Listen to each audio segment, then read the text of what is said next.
about how well this man is playing and how well he's been going this year and how his growth has been exceptional. I think he's got a bag in him tonight too, boys. And you know what? I think Jess has probably got one as well. Spoken like a true second forward, mate. I know. That's they used to say, we don't want to see Ablett, we want to see Brownless.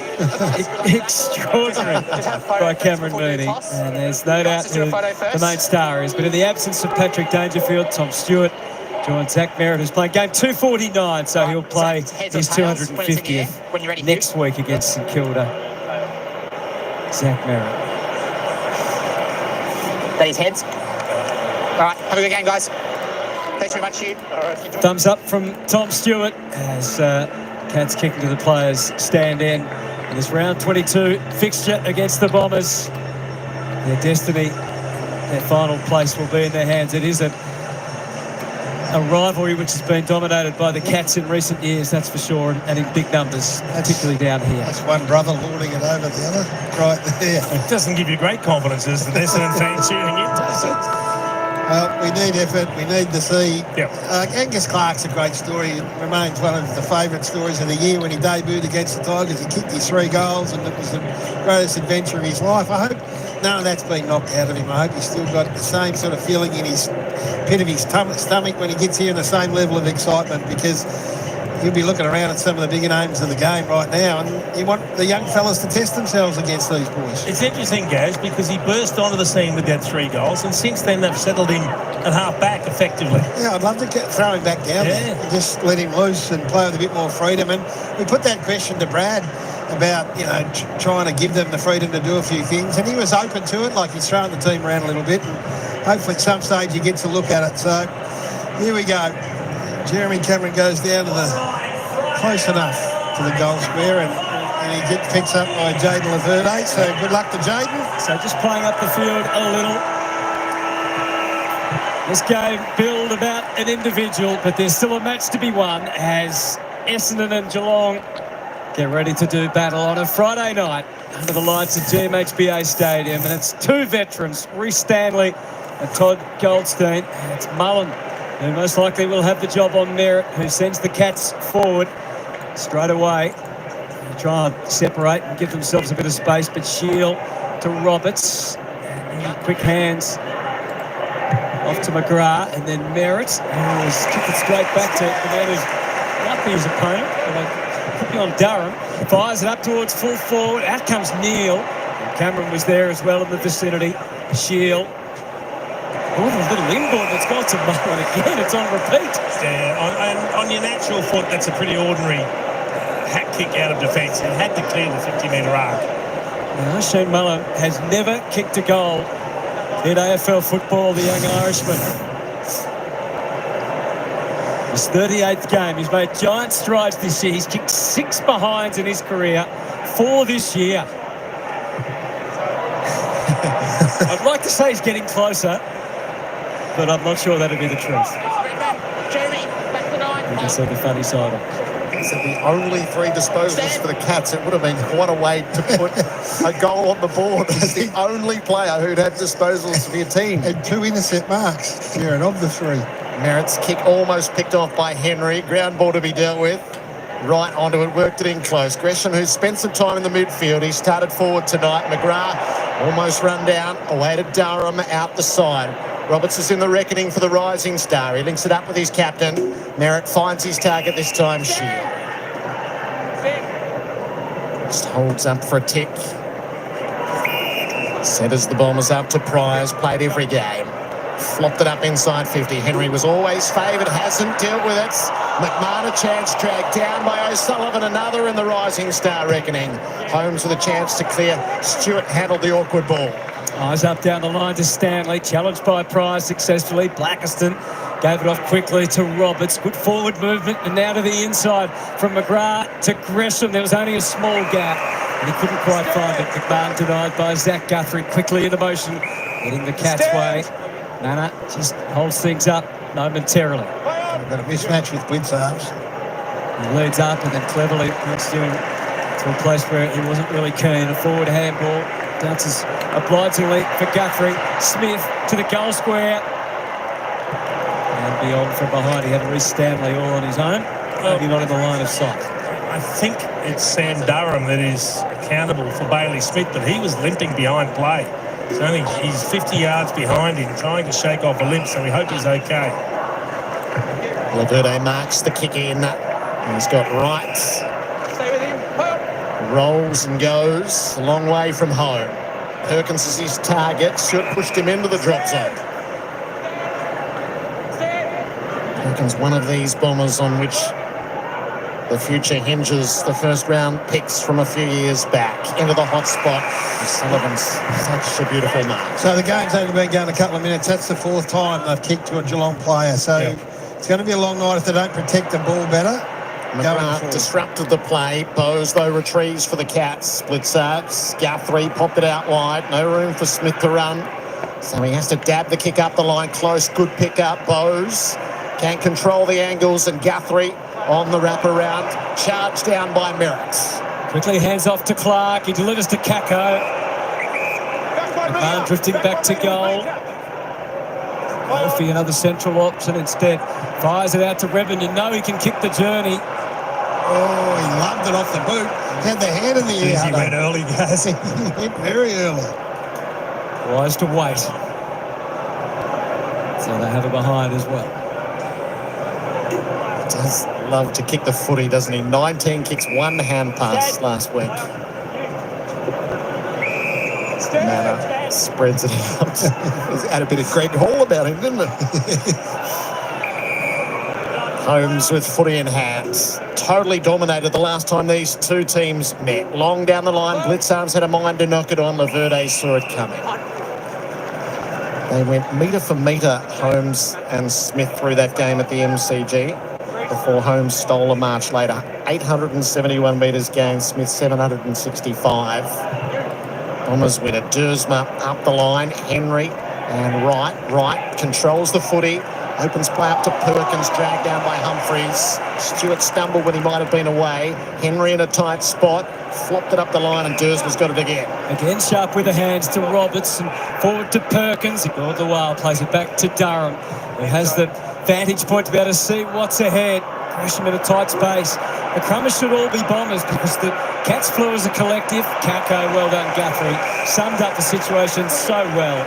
We've got it to safety. It just lacked a little bit of awareness, Angus Clark. If he had been able to ship it for Kako, he picks up the loose ball and would be able to have a shot, but he was just peeling off, perhaps looking for a hand pass. Bombers certainly competitive through the first 5.5 minutes. And a cool but fine night in Geelong. Stanley against Wright. Left arm tapped down towards Bailey Smith. Wobbles one out of there. Redmond proactive against Close. Bowes, little grubber ball, straight back to Pryor, and in snappy fashion he kicks it forward. Oh, another fumble from DeConey. Quite got it right around the edges. The Cats and O'Sullivan are glutton for punishment there. Well, it's another fumble, Hutto, as you called. Should have been another intercept mark, but it's also another inside 50 kick from Essendon, straight to where the extra Geelong tools are. It's mind-boggling. They've had a lot of play. They've got to hit the scoreboard. Kako trying to come through the stoppage, left the footy behind. Guthrie tied it up for a moment. Stewart tackled. Yeah, well, they're leading inside 57-3, Jace. That's right. They just got to protect and get more value with every time they go in. Stanley pushes to open space. Bowes is onto it for the Cats. He'll bang it down the line and see what happens from there. It rolls to the advantage of Neale. Laverde trying to cut the angles, did pretty well. Blackiston is there to see it out over the boundary. He was off Jeremy Cameron heading back towards goal with only Todd Goldstein chasing him.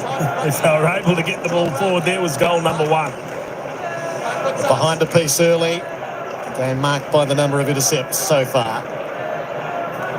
Goldstein has been asked to do a lot this season, a lot more than he would have banked on as the ruck coach of the Bombers. Durham gives it to him. Goldstein spreads to Lual. Plots the way forward with a long kick. Wright disrupted the pack. Stewart has access at the back, and Guthrie is busy early, and that's a lovely kick. Fires it into Myers. Eyes straight to the middle to Smith. Cameron is now the deepest forward. The kick goes towards Neale, though, and it was a wise choice. And he's got enough of it to be paid. When you talk about imposing figures, Cam's already put him down for a bag, and you wouldn't bet against him. He's enormous, this bloke. Absolutely enormous. Covers the ground. He's an athlete. and he shapes. I know we've got a plethora of these big young key forwards in the competition. Don't ever forget this lad. Averaging 1.7 goals per game, put 3 up really quickly in the third term last week. Not as quick as Jack Martin, but quick nonetheless. He's in excellent form. Got a bag against the Bombers last time, so he doesn't mind that at all. And maybe Burns is onto something. Shannon Neale kicks the first of the night. It's a beautiful set shot too. He's a lovely kick of the football as well as being a great athlete. Blackiston looks a good matchup for him. He's got the size, he's very mobile, but this is just being isolated one-on-one. And we talk about kicks to advantage. It has to carry over the top to suit him, to give him the best chance to mark that ball. It's a beautiful kick coming forward, the complete opposite of what we're seeing from Essendon's inside 50s. Bailey Smith able to get penetration on the kick to the advantage of the forward. So 7 times the Bombers who went in, they had as good a look as, certainly better looks than Geelong going in. That's the fundamental difference right now, is they just keep handing the ball back to the opponents. And the DJs ignored the wishes of the coach, and Tequila gets a run nice and early. Kicked 7 goals in the past 2 weeks, and the first tonight. As Neale really grows into his league career. Goldstein won the tap. Good to be done still. Gresham tackled by Myers, will be holding the ball. You got it? Ryan Myers decides not to kick. He gives it to O'Connor, who was in a tight space, up to full forward. Neale got it. Good craft against Blackiston. They're as tall as each other at 203 centimetres, but it's about how you use your angles. Yeah, and that time he didn't look to be in the best position. That's terrific judgment. Just working his opponent off, and then a good, clean pair of hands. Nice to be 6'6" and run like a gazelle, isn't it, Chef? And kick like an ox. Shannon Neale has come in as the support act, but he has grabbed the early running. 2 goals for Neale. Well, we saw it last week, and we're talking, speculating about whether there'd been over emphasis on getting the ball to Jeremy Cameron. Well, they'll just kick it to the right bloke at the right time, and Jeremy Cameron's not going to demand that he has all that space. He'll just work it around, and his time will come. But right now, if he's the hot hand and that's the matchup, then keep going to it. Just leant on his opponent beautifully. Just worked him under the footy. Didn't put the big push like we've seen, and umpires are looking for that. He just used his body to put a little bit of a bump on, and then terrific judgment to lean back and take it cleanly, just like picking an apple off a tree. Ranked in the top 10 in the AFL for goals since round 11. As we mentioned, 4 last time against the Bombers. He's made the fast start. The Cats getting much more reward for their entries. Brutal efficiency so far. So many of the Bombers stars watching on. Interesting approach from Blitzars in the ruck. Holmes gets the clearance to centre half forward. Battle of strength, and Roberts prevails, does well against Manor, as he has so often this year. Spoke just a moment too soon. Manor over the top to Stengel. Oh, he torched him. Neale and Cameron's also trying to work his way into the picture. He's got closed down. He ran out of space. He needed to get that out to the right a bit more, but talk about intercept marking. That's intercept smothering. It's a great intercept mark, and you've just got to use the ball with a bit more care. Be interested to see how Champion classify that. Didn't get it required, did it? No, not even close. Nevitz is back in the senior team tonight. Next Monday was the last time we saw him at AFL level. Up to the square. Neale's got a crowd, and he's got them beat. What a commanding start this is. Can't move. He's got the testosterone numbers. But I'll tell you what. I'm not sure they've got too many options size-wise as an opponent gets. There was 3 in the vicinity. I was watching Jason. Jeremy had led into the pocket. And as we said, they just said, he's the hot hand. We're going to kick it right to this bloke. And he was faith well placed. Shannon Neale, stand and deliver man. 3 and 12 minutes. The count is on, just not the count we're expecting. He's making a late run. Just the wrong guy. We spoke about the matchup of Blackiston, who's got good size. He didn't get to compete. in that instance. And I think sometimes as a defender, when there's a lot of traffic around, you probably think you're going to be okay. But again, he got pushed under it. No one able to come off the top. So we might have to go back to perhaps playing him from back shoulder instead of trying to take the front position. He's just getting worked too easily underneath it. How chirpy his moves downstairs. What a start. God, this is good from Shannon Neale. Talk. He's got a pipe in his mouth. You've got to remember, he got to do an unbelievable apprenticeship under Hawkins and Cameron, playing VFL football for about 3 or 4 years. And then they slowly brought him in and just gave him time. He's going to be a star. That look says it all from the Essendon coach. I think the Tomahawks playing at 9:20 tomorrow morning in third 18 amateur football. Astonwick Park, so I'm led to believe. Should be interesting. I think he would have played at that time of the morning for a long, long time. But on the main stage here at Geelong, his former team have got the jump. They've kicked the first 3. Atkins now. Hobbs, opportunity for him in the last month of football. Dersman, a pretty solid year, gets shut down, but high by Bailey Smith. And he's off quickly. Hands at last, Mr. Redman again. Pretty easy pickings for the Cats defenders, O'Sullivan. There it is, in a nutshell. It's just one team can connect when they go inside forward 50, and the other one connects with the opposition, unfortunately. Cats traded down, which enabled the Bombers to pick up Caddy. They were happy to take O'Sullivan, and then Manor with the extra pick. So it's worked well for both clubs, that move. This is Humphrey. He's had a pretty good second year following up from a dramatic start to his football career at senior level last year. Jack Henry. Stagnant play, so the herd go to the wing.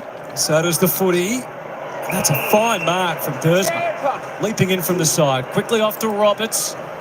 His advances in tight from May, but he's gone longer than that. It's a one-on-one at least. It's Welfie and Stewart, though. Normally the advice is to kick away from Stewart, not to him. At some stage, again, broken record. So 7 intercept marks already. Kick to space. Kick to the grass if you have to. Blitzarves with the rise. Couldn't hang on. Won the ground ball anyway. Smith saw close drifting forward. He'll have some chances to run or to deliver. He holds up on both. Inboard, Myers.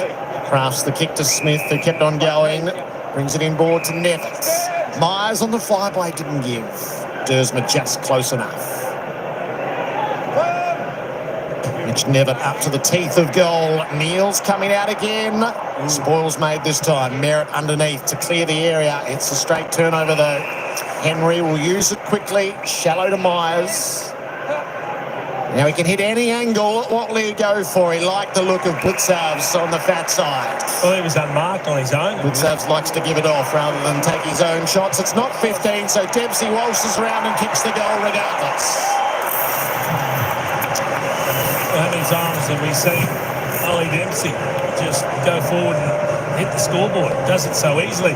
Again, it was an uncharacteristic turnover from Zach Merritt. That's a couple of defensive 50 exit kicks that have gone straight to the Cats. Came back with interest.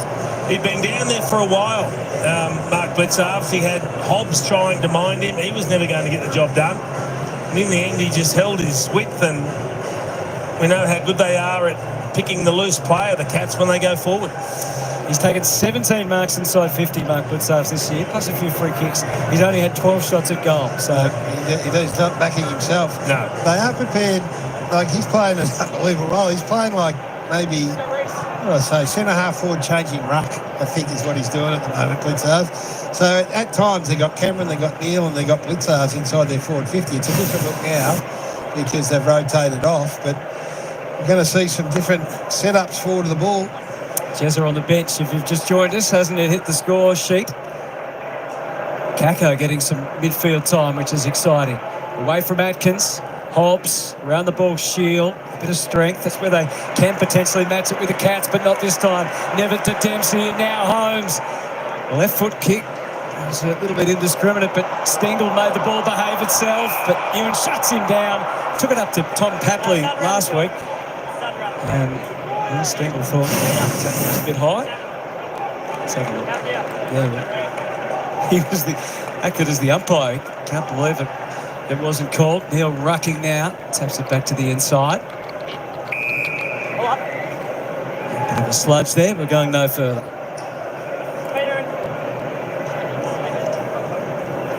Cats set up at the forward 50 stoppage. Pushed out wide. Dempsey's waiting for it. He won't have a look at his second. Got himself into a tighter spot than he would have planned. Nevitt, Stengel, a fresh look. Tight angles. Bowes misses. Did he touch his boot? I think it Yeah, little square up ball. Oh, it's ruining his record, Hutto. He's the most accurate kick in the game. Oh, He's 13-1. He's now 13-2 for the year, and he has the best goal-kicking accuracy in the competition, Jack Bowes, for those that have kicked over 10 goals or more. He was playing striker there. The ball got squared up. He just had the little put away wrong side of the post. Good tackling hustle from O'Connor, who's also enjoyed an excellent year. A bit of a renaissance, really. Blakiston's handed over. He's done the smart thing. A floating ball. He says to Valverde, I know Jeremy Cameron, you now get Neale. And I can have a bit of a spell. De Koning intruded into the forward line, maybe it's while Cameron was working his way down there. Wasn't the most graceful of manoeuvres. Cats with the only 4 goals. Pressing, looking for another one. Roberts turns naturally onto his left. Backing back, Dersman knew the haste that was required, a bit of luck and maybe some excellent skill and spotting to find Hobbs, who was going to give initially to Gresham. Thumps it down the line now towards Guelphy again. It's another Geelong intercept mark. It's a broken record. You struggle to understand some of the kicks, Gaz. He's got the short, easy maintained possession. He goes to a 1-on-2. That's 9. 11 is the most they've ever taken in a quarter. They are on track. Stanley gives one up to the Bombers as Shield cuts the angles. It was that Sunday night game, Essendon and Carlton, that was afflicted by intercept marks throughout that opening term. Neither team could retain possession. And this is where the decision goes. You've got no choice, but you don't want to kick down the line at the moment because it's coming back. And as we look down the line, you've got Koning on his own, so he hasn't got an opponent. Peter Wright's got to go and just trying to square get up. back there now. He's taking his time. Dersman's been busy. The kick inside the 50's been the main fault so far. Climbs are made. No mark. Tackles stick to at least trap it. Durham central to all of that. So it's 11 inside 50s to 9. So that's not the issue, getting it in the territory. Kako at the back of the stoppage fires and misses. Wright looks like he's just moved into the ruck. He's been told he was trying to come off, then got told to stay on. He's not sure what he's doing at the moment, but it looks like he's rucking. Well, he's going to have to chase Mark Blitzarve, so he better I think that's why he wanted to come off. taking some deep breaths. Guthrie again's had an excellent opening quarter.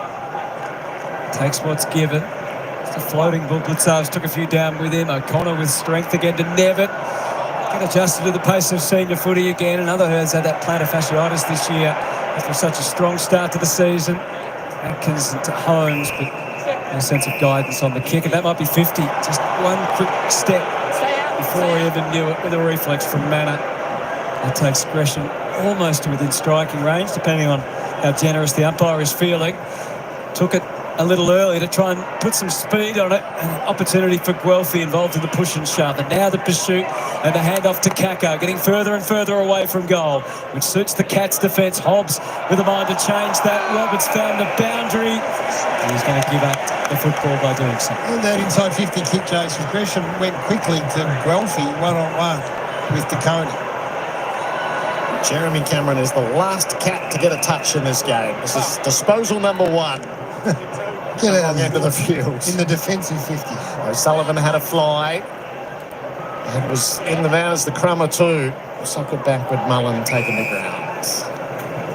Does feel like a few watching at home will have had a sweep or a thought as to how many goals he might kick tonight. And I think the fact that he hadn't had a touch meant that he just introduced himself to further afield. I'll drift up and get around the leather. Bailey Smith at the stoppage, works it forward. Laverde had it, lost it. Newen about the same. Neale can't release. Did all the hard work. Jaden Laverde used the body well and then dropped the chest mark. Thanks, Shannon. Rutz. 5 to go in this opening term. 4 goals to nil the Cats' way. Shield. Goldstein confronted, got it away. McGrath and Shield. Shield kicks it straight to Bailey Smith. Good ball, he did okay. Atkins topples. Holmes and Smith. No real purpose about it though. It's easy enough work for Laverde. Oh, he's almost given it up. He has. Blitzarves and Holmes. Cats with a few possibilities here. Neale out the side. Stengel's lurking. They introduced a handball into the game. So Laverde just handed the ball back in their front half. So wouldn't bet against. Might have the biggest scope for improvement in this Cats setup. 53 goals in a premiership year, 46 last year, only 26 this year. He's had his moments, but not as many. He's going to try to bend this in. And works. So a couple of behinds for Stengel. And that is one area where he has just dropped a little, his accuracy. His set shots will obviously forgive him for that from where he was taking the shot. He's generally been deadly in the past. Ooh. Speaking of deadly, there's an opportunity for the Cats to win it back, but instead it's the vim and vigour of Roberts on the full charge. Oh, yeah. Sets them in motion. Gresham to Shields. He got enough length on the kick to reach Guelphy this time. That's better. Takes the mark. McMahon has a real nous around the sticks, leads up at just the right moment. Best ball movement of the night for the Bombers, and Archie Roberts coming out of defence. How good was he? Just attacked the loose ball, grabbed it, and then streaked through. Roped it in one hand, got it over the top, and then they had forwards running back towards goal that had got behind the Geelong defensive setup. Guelphy had a quick look, a good little hit-up lead, opportunity for a goal. He's been sensational, Archie Roberts, in a team that has been belted reasonably regularly. Been a shining light, hasn't he? Yeah. Very much in the conversation. May not be a rising star ultimately, but he's helped set this up for Liam McMahon. 4 goals, 1 in his 3 games. And that's exactly what he is making a name for, even at the top level. Knowledge around the forward 50 and how to pop up and kick a goal, and the Bombers will find them all precious tonight. So they're on the ball. So it's really simple. I mean, Brad's got to be sitting here and he'll have plenty to throw his way. And this has not been condescending about Essendon at all. They've had enough field position and they've had enough looks inside their forward 50 to be more competitive than they are right now. That is the kick they've been screaming out for, and then the connection here is terrific. But the kick from Shear with depth and purpose and finally hits a target. They've had 11 inside 50s, 12 to Geelong, yet they haven't been able to connect. They've handed the ball back from a kicking point of view 9 times. So it'll be really simple for Brad at quarter time. Hey, we're winning the ball, we're getting it in the right spot. Protect the footy now. Love how comfortable Liam McMahon is in front of goal. It's just a beautiful, relaxed set shot. Cats by 20. Goldstein across the line in the middle. Tapped it down near McGrath. Permanent midfield in the past couple of matches. When you see McMahon kick it, he does make it look so simple, Jason. You wonder why. But he's done that at all levels. Yeah. So there are just a few players, Hutto, not many, that have great comfort when they're lining up for goals because they have this confidence in their set shot routine, and he's one of them. Atkins tackled instead of being the tackler. Hard to win at the coalface. Merritt fed it out, but not to advantage. Atkins got it from Nevitt, fed it off to Myers. He threads the pass perfectly. There are a few better. And Stengel can go back with a simpler shot. So he was the nominal full forward. Beside him was Cameron, and on the other side was Blitzarve. So this is why the faith in Geelong to take the right option is well-founded. They could have been excused for looking, going out of their way to try and find Cameron, but no, he just eyes up, best lead, Tyson Stengel, bang, have that. He's taken a couple of extravagant shots for behinds in this opening term.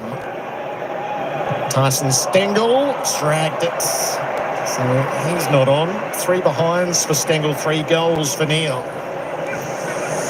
Well, he got too close in the end to the man on the mark and ended up sort of pulling it. 44% accuracy before tonight. Tyson Stengel below his best. Makes the target and the kick. Much margin for error, but he takes the mark. And see what's ahead. He decides just a little handoff will suit him. The left boot of Pryor up towards Peter Wright. Disrupted in flight by the courageous O'Connor. Now a ground ball to be won. Henry into the tackle of Goldstein. Dislodged ball right to the voice of Dersma. Picked up by Blitzarves. Now Guthrie squeezes the kick out. Stengel's got to come back to the footy. Jeremy Cameron's first opportunity. Swinging in Bowes again. Back onto the right. Back for Blitzarves. And then Holmes. Here's Cameron. Mullen. Myers wasn't going to be paid anyway. And inventive as always, and the ball dribbles over the boundary for a throw-in. They talk about forward 50 connection. They've taken 7 marks inside forward 50 to 2 at the moment. And that is the game in a nutshell. So they've been inside 14 times. They've marked at 7. It's a pretty good connection. A lot of disposals in the forward 50 for the Cats. Well taken to ground by Dempsey. 10-5, the clearances in favour of the Cats. 4-zip out of the middle. That'll be on high alert here, the Bombers. Cameron just lurks around the stoppage. Stengel has another swing. Comes up short this time. Pryor. The direct way out. Clark. With some numbers get ahead on this side of the field, or the switch. Stays on the near side. To the contest, Hobbs stood his ground underneath, couldn't mark. Fed out the side, but not to advantage. So Laverty would be happy with his first quarter anyway. Well, I think he's done an exceptional job. Are you happy that some of the ball's been directed elsewhere? Had to be hooked back into play. For the last 30 seconds of an opening quarter, Bombers been competitive, haven't really got return for their work. Mullen, Merritt turns the tables on him with a thumping all-body tackle. And in slow motion, the umpire calls quite athletic style to holding the ball signal there. Quickly up and at him with a kick. Guelphy couldn't get the lift over Stewart. Sensible play. Perkins to McGrath. Jump and kick. Gave it a belt. O'Sullivan tracks it all the way and he is off. And racing, unfortunately, the siren will stop the Cats when they're in full flow. And the opening quarter comes to its conclusion. Geelong, well and truly in command. The unexpected scoreline, though, is that Jeremy Cameron has been outscored by his teammate Shannon Neale, who's kicked 3 goals in the opening quarter, and Jezza yet to score. All right, come Monday night, there'll be so much to dissect from last night all the way through the weekend on AFL 360. Adam Kingsley and Luke Beveridge right in the mix for finals glory this year. All right, folks. Hey, welcome in. Friday night football, and of course, it's the Cats 4-5, 29 leading the Bombers 1-2-8. First quarter done and dusted. F22. Hey, Harvey, how you doing? Sheila, mate. Cheer, the famous IZ up the Cats. How you doing, Eddie G? Look, I know of course we're going for the Bombers because our teams need the Bombers to win. But you know, prediction 78 points to the Cats. I think it's going to be a margin like that. The Bombers came out pretty strong in that opening term, but were unable to capitalise on the scoreboard. And the Cats hit back hard. Shannon Neale, on fire early for the Cats. Tell you what, maybe Cameron is the decoy down there this evening for the Cats, because it's been all Shannon Neale on the goal scorers. Hey, let's just have a look at this live ladder as it stands at the moment. There we go. That is the live ladder. Is Geelong going to win this game? If they do, they'll jump up in the second spot there. Equal points with Adelaide and Collingwood, just that percentage, putting them in between those two sides. And of course, the Bombers down there in 15th spot, only won 6 games. Out of contention for the top 8, of course, but it's certainly a game that Geelong is expected to win and expected to win very well. I think certainly Geelong, they've certainly got some games ahead in this week and the following 2 weeks to really boost their percentage. I think Geelong will be certainly looking to put that percentage up to Adelaide Crows and up and above, so they can actually take that spot just in case they finish on level points. But that's where it goes. I think, folks, this is going to be a grand final team, Adelaide and Geelong. I think they'll actually play off in the grand final. They're the best 2 teams going around at the moment, and it's certainly standing out running into the final few games of the home and away season. Of course, Collingwood, Brisbane dropping off. Hawthorn looking all right, but struggles against the better sides. Fremantle not quite there yet.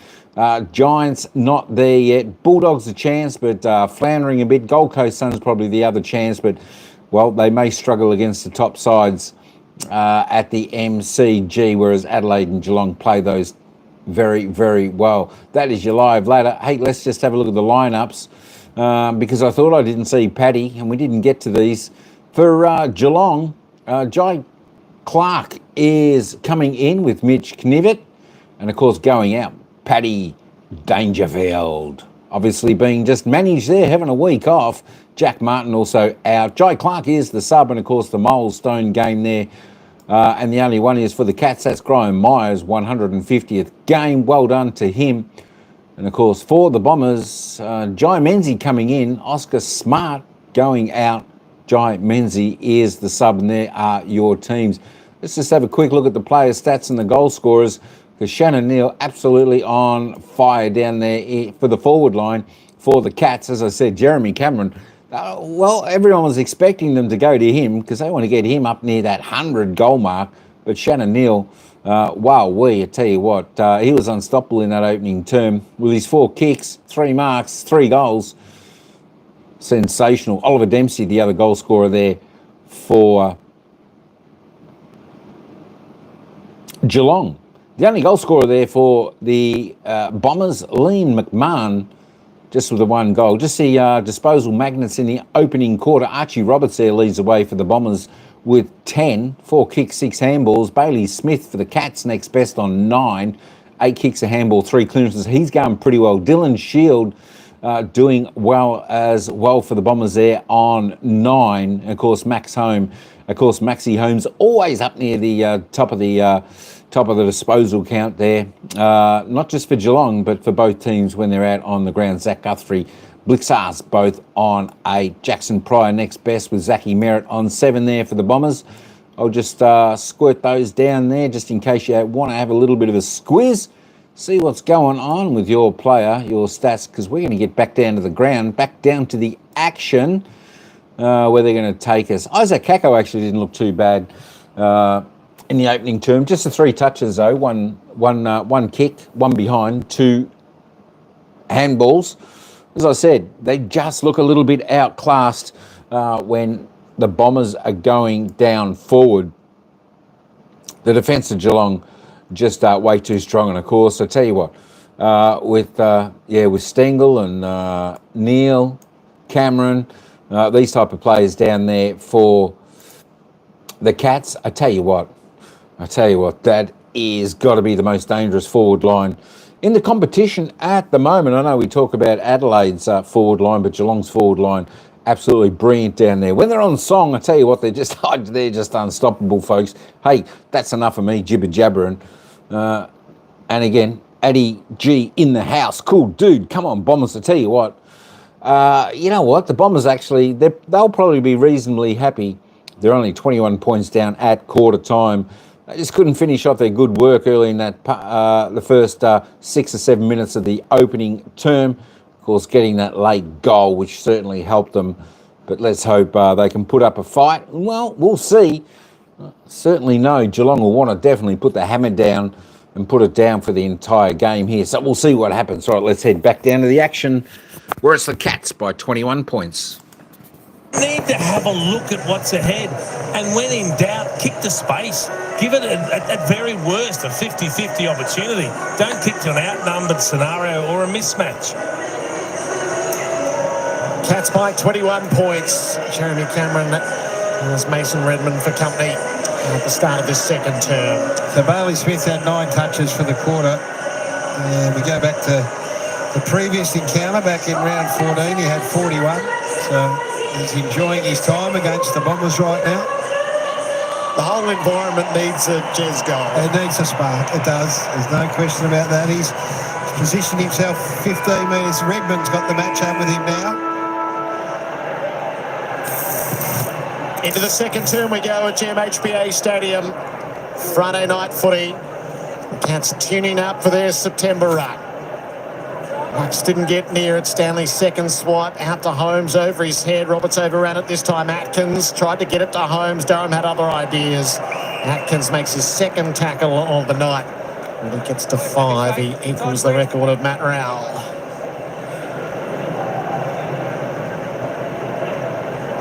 Goldstein. Goldie pinched the footy. Out to Durham, to the run of Merritts.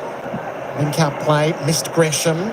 Has time to gather, have a look. Oh, second-guessed himself a fancy. McGrath trying to tidy up. Guthrie stuck his tackle. Guelph had found some space inside forward 50 all on his own. Humphrey had left him. And they just didn't look forward. Wright found the drop zone. Bowes trying to conjure the footy. Turns tackler in the end. Not much to say. The Essendon side of things. So Brad was saying, go and watch the VFL tomorrow. There's only 3 listed players in the VFL tomorrow. That's the scenario in which Essendon finds itself late in the season. Merritt tireless and pass picked off by Holmes into the tackle of Roberts. There's some energy. There is some energy. Roberts has been fantastic again. He's the leading possession winner on the ground. He's got to be in the rising star conversation. Belted forward by Wright. Well anticipated by Stewart. Rugged enough to get through. Off to Smith. Kick's going to land just a little short of Blitzar's, the desired target. Well done, Blackiston. Kako, Durham, Merritt, all with quick and effective hands. Gresham's touchdown to McMahon, outpointed by the experienced Jack Henry. Just another nothing kick, though, wasn't it, from Jade Gresham? He had a bit more time. He could have had the shot on the run. Felt the pressure. Quick kick to the advantage of Jack Henry. Guthrie to Smith, who trusts his left. Was that wise? We'll find out. Holmes couldn't get it to the outside just because of the sheer desperation of Guelphy. Kind of conjured his own push in the back there. Did it well, though. Went at it hard. Redmond, and tracking wide this time. Dylan Shield. Quiet last week. Still can play at the level that will it be with the Bombers going forward. This is the next kick. This is the kick where they've got to get a genuine contest. Gresham looking for the connection in the end. He sets it up. Can someone rise? Well, someone's fallen. And that's McMahon. Maybe that's the way to do it. Well, he'll kick the goal because pencil it in. You would suggest he will. That's 4 goals to 2 and they're in the contest. Yep. Just a bit too much from Jack Henry. You saw the arms extend as he pushed him, as opposed to Shannon Neale, who just leant and used his body a couple of times in that first quarter. We've definitely been seeing more of those being paid in the last couple of weeks. Subbed off last week, had a quiet week, didn't hit the scoreboard, but it's been impressive, as we've said, for sheer efficiency. And he's kicked 2, he's kicked both of Essendon's goals. They have made a fine start to this second term. There's no problem with their willingness to go at the ball. The contested numbers are even, so contested possession 35 apiece. I thought Guelphy's attack on it's been great. I reckon Merritt as the captain that sets a standard has been sensational. So there's no issue with that. From an Essendon point of view, they're having a red hot crack. And now they just start to, so they win one inside their forward 50 by virtue of a free kick. They haven't been able to have too many wins inside once they do go there. So they're hanging in. They're having a go. Essendon, no problem at all. A lot of players in the game that should sit down with Liam McMahon, the 4th gamer, and just have a chat to him about his goal kicking. It is so simple and effective, it's ridiculous. Ultimate praise. Well, whatever else happens in McMahon's career, you'll edit that little clip up from the Hall of Fame of everything. Magnificent. Goldstein wins Ruck Lotto and he gets the Bombers going with the entry inside 50. Who can make the contest? Wright reaches up. Ground ball now. Guelphy release. Wright knocked it clear only as far as Bailey Smith. Threw it onto the boot. Goldstein reached up and away the free kick to Stanley. It's a rise from the locals. Manor back up to the footy. The turn and go. The run of Holmes. He's got inboard Atkins. Has a look to full forward. Sets it for Jez. And Cameron gets his first look. You can see that unfolding a long way from home. He'd folded back into the pocket and he just had to time it. He had to wait till there was a clear Geelong possession and then he could run into the vision of Tom Atkins. Space well for himself, didn't he, Chief? Just to make sure he had that nice lead-up lane. Held it. And now he's pretty good at this sort of art as well. Does he snap from here, guys? Too far out, I think. Wouldn't put it past him. 75 goals, a 22-goal lead in the Coleman count of 2025. Jeremy Cameron. It's such a beautiful kick. And that's the rise the crowd was looking for. Jason spoke about kicking craft. This is forward leading craft, which both Cam and Jason spoke about. Don't get there too early, preserve your space. But this is also about connection between kicker and forward.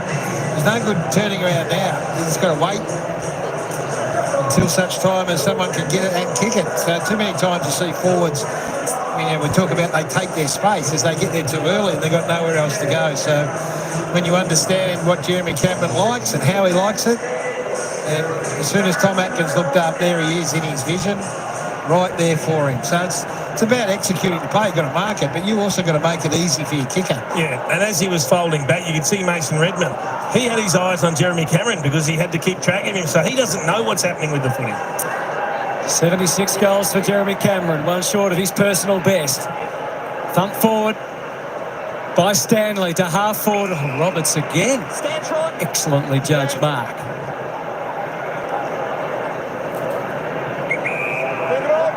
Wasn't quite convinced that he could hit a target down the line initially.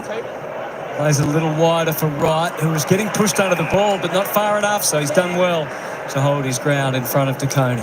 They're keeping away from Reece Stanley, who's dropped behind the footy.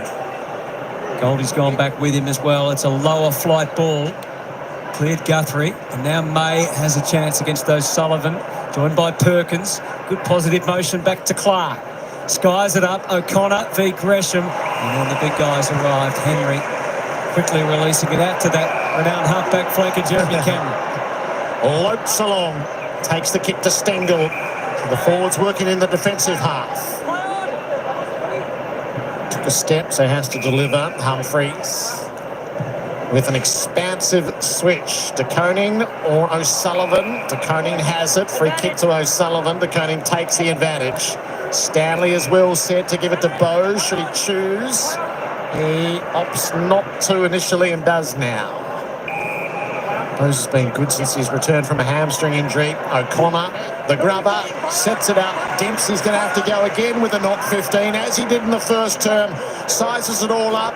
Sets it for never to have a fly. Underfoot, Neale sticks the tackle. Doesn't win holding the ball. Close. Manor.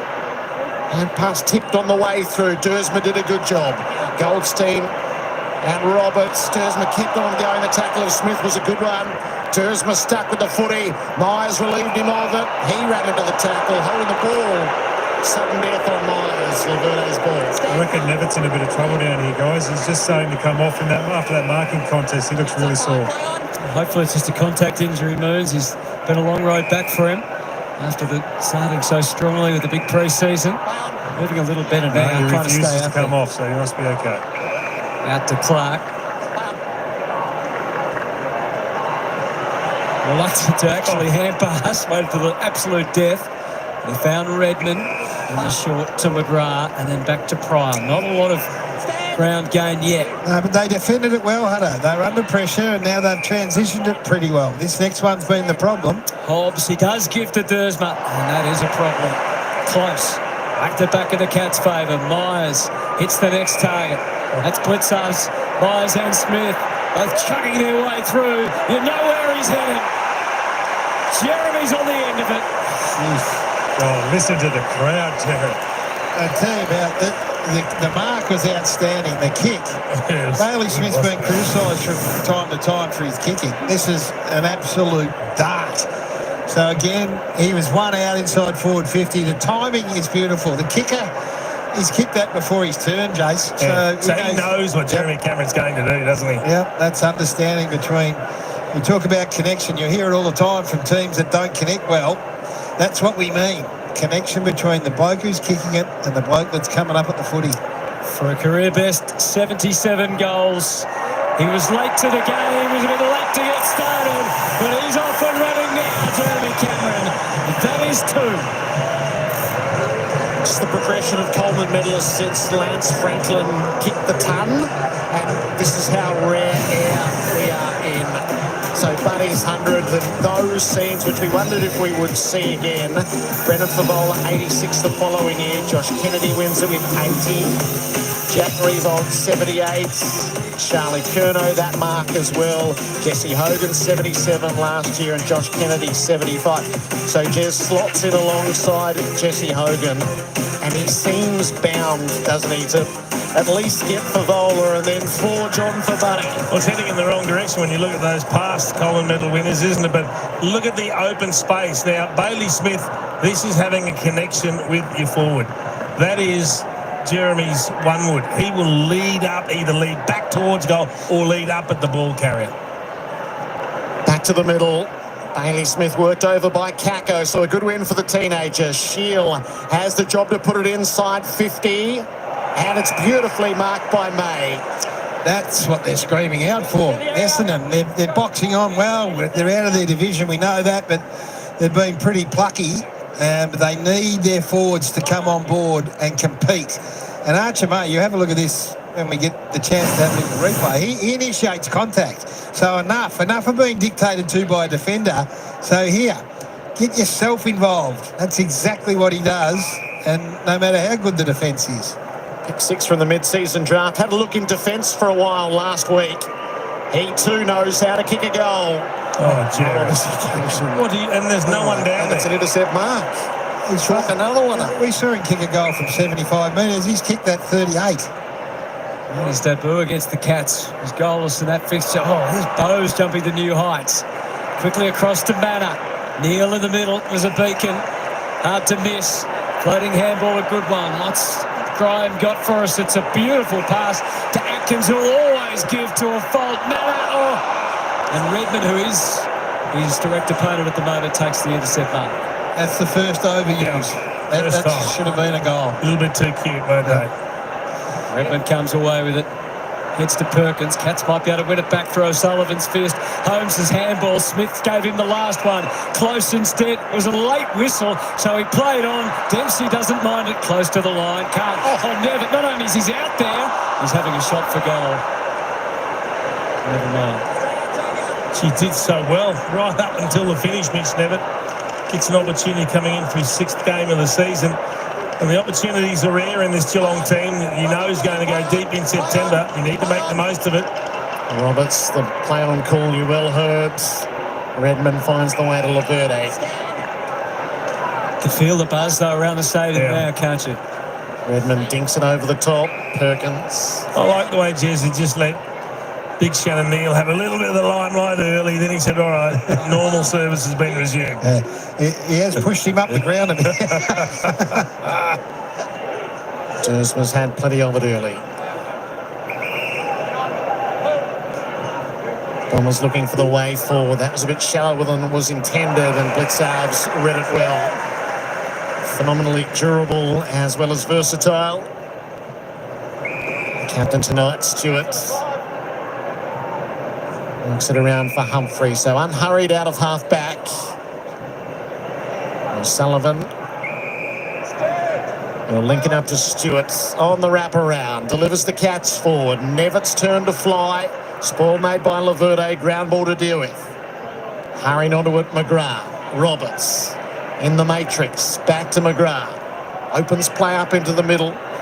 Gresham finds the way clear. Guelphy. Stewart holds him up.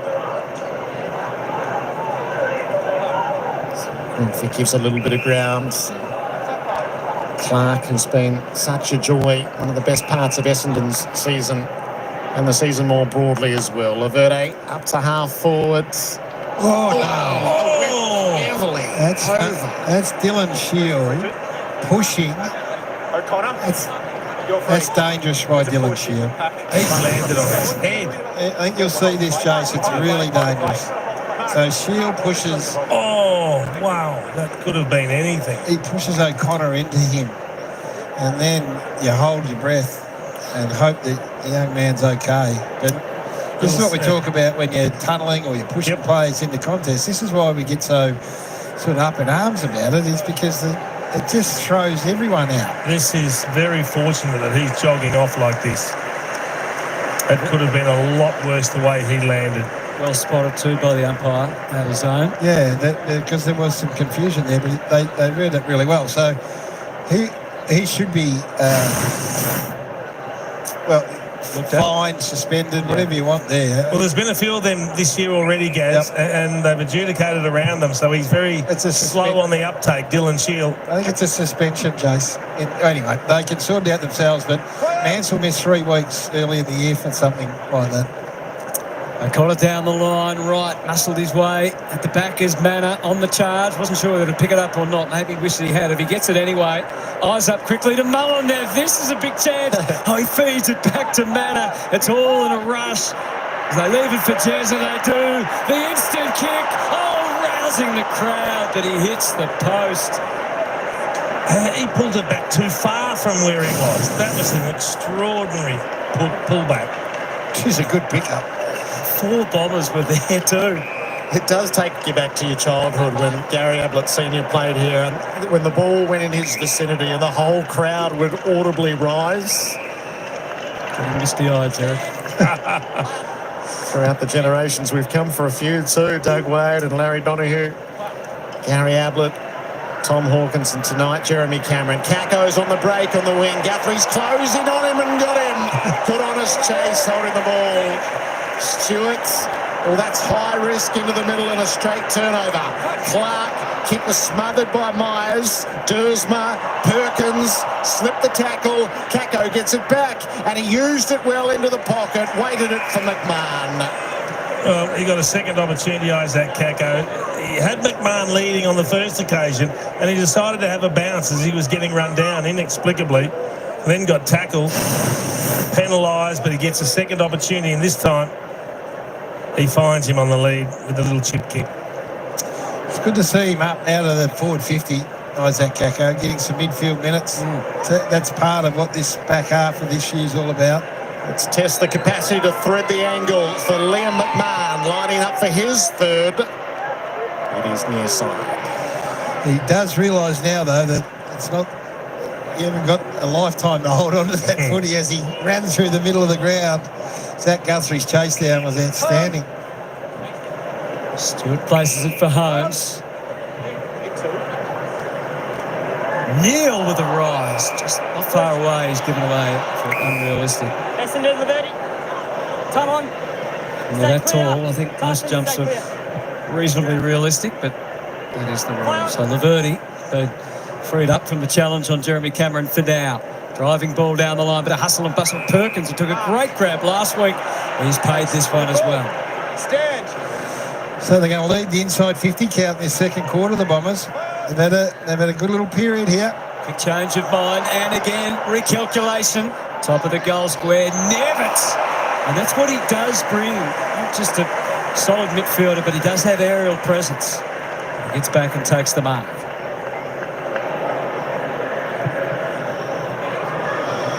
Kick didn't have enough depth though. May with the mark. Does he lay it off quickly? Motion to at least he's considering before going back. He's found the right area of the ground. He'll get a bit of support there. That's where these days Geelong actually do allow a few foreign visitors to come and watch their team. From outside 50, just softens it to the square. And the second jumper was a Geelong jumper in O'Sullivan. Uses it short for Bowes, distributes. Holmes, Myers couldn't reach it. Heading down to the rooms. Just heading down there now, guys, just to get checked with the doctors and physios. So tonight is Jai Menzies.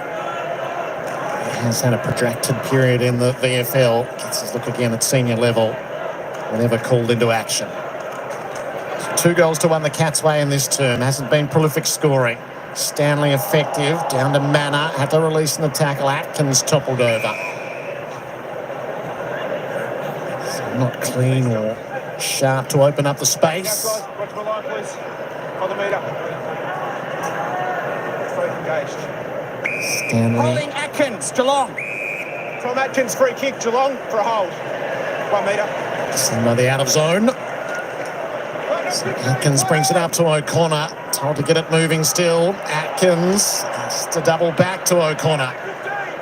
Very short to Myers. They'll find one that goes 15 in a minute. That was a fancy one too. Bow strides into open space. Took a bounce. Kick for Neale. He's got position. Couldn't get it in. Close. Around to Stengel. He's had a few goes. Sets this up. Nevitt. Got to the drop zone. Fed it up to Jez. Fresh air swing. Goldstein charged down. Close over his shoulder. Jez on the line though. It was over. So you got lucky, Goldie. What about that check side pass from Brian Myers coming off half back into the corridor? A banana through the middle. Brilliant. We are starting to see a little of that in the... Is that the first banana 45 kick you've seen in the midfield show? It's a beauty. He's got the skill to pull it off, hit the target. He did talk in the Herald Sun today about how he treats it like golf clubs, the different kicks that he takes. Not quite sure which iron he's used to play that shot. Look like my slice. It's a rescue. May bumps it up towards McMahon. A lot of opposition company there. Sullivan thriving again. 17 intercept marks, 10 in the first quarter, up to 7 again in the second quarter. Down through to Bowes, and they're on the march. Mullen out wide to Close. Cameron one-on-one with Laverty again. He's going to lead up to the ball, and that's going to be right stamped on his chest. You can see it coming again. As soon as he gets that pocket of space, he takes his man back and then just waits to hit up at the ball carrier. That's hard for the defender, isn't it? Yeah. You just say, well, why doesn't the defender just go and take the dangerous space in front? Well, then you get done behind. That's the hard part about all of this. So he's just starting to get his range now. Jaden Laverde maybe could have stayed defensive side or sort of forward of him, but it's easy up here. Gets most of his goals from the other side, but we've seen him more than capable on the long set shot from here. I wonder how much that opening quarter being goalless is going to influence his ultimate tally, because in the second quarter he's kicked all of Geelong's goals, but behind as well. Good news for Essendon guys. Luau's back running around the boundary line. Doctor just ran past and gave me the thumbs up, so it seems to be okay. That is very good news, because he took a nasty fall and landing almost on the neck. Redmond looking for the right kick. It has to be short to Laverde. So it calls 2 goals to 1. They've been competitive in this second term, the Bombers. They've defended a bit better. Well, that's not 15, so Roberts always in a spot and bother. Had to release Cats, swarm at it. Manor out in front of Close. Cutting the angles is Redmond. Yeah, didn't get away with it. Foot on the line, stand there. Insufficient intent. And Close with 16 goals from 20 games this season. He's been a little inaccurate recently. 2-6 in the past 3 weeks. To hook it in. Close is done it. Cats bounce out to a 6-goal lead. It's a tough one for a defender. You're trying to cut the ball off to make sure that your opponent doesn't get it. And he just slapped it over the boundary in doing so. It would have been nearly impossible to handle the ball cleanly. And he's got to keep it in front of him, and that's what he's signalling by putting the hands out like that. It's just, there's so little options for a defender here. I guess he nearly has to just ship it, push back on the player and try and let the ball run out itself, or just keep it in front of him. But it's so difficult. And it's a great finish.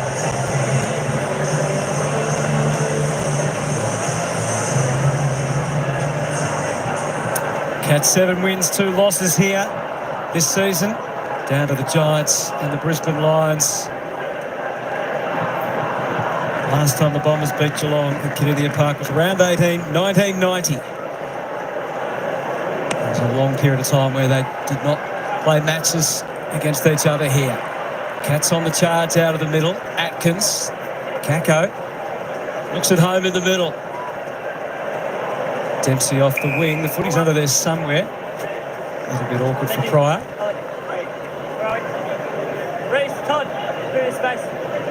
Good crowd in here tonight.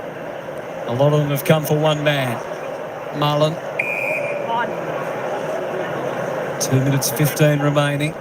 Redmond back with the task on Cameron. So it does seem to be being rotated depending on who is down there for Geelong. Smith and Holmes, both big numbers again already into the mid-teens. Sky ball, Roberts, Dempsey, Myers, Durham. Back to Roberts. Can he be a weapon off half-back? Suddenly they are at centre-half forward, so good distance on the kick. Henry had McMahon for strength and experience, but McMahon won the day, fed the handball through to May. He tried to put the touch on for Guelphy, but Stewart too smart for that. Too unselfish, Archer May. He needed to set sail for goal. He had a good look at it. Was that a Dermot trait? No, he would have had the shot. But having a shot was the right option there, because it would have taken a miracle kick to actually find Guelphy. Danny Smith, disposal number 17 as he sets out a half forward. Cameron and Stanley the same pack close, the beneficiary out the back. He stabs it for Stengel, didn't find him. Nguyen, in a spot of bother as he was flung into Cameron. Tackle didn't stick. Thank you, Tammy. Explaining why. Reese, Todd. Almost in that tackle. Jeremy Cameron a little bit proppy as well. He came flying into it. Cameron trying to get through the stoppage. Lucky not to go holding the ball, but Atkins, no step of space.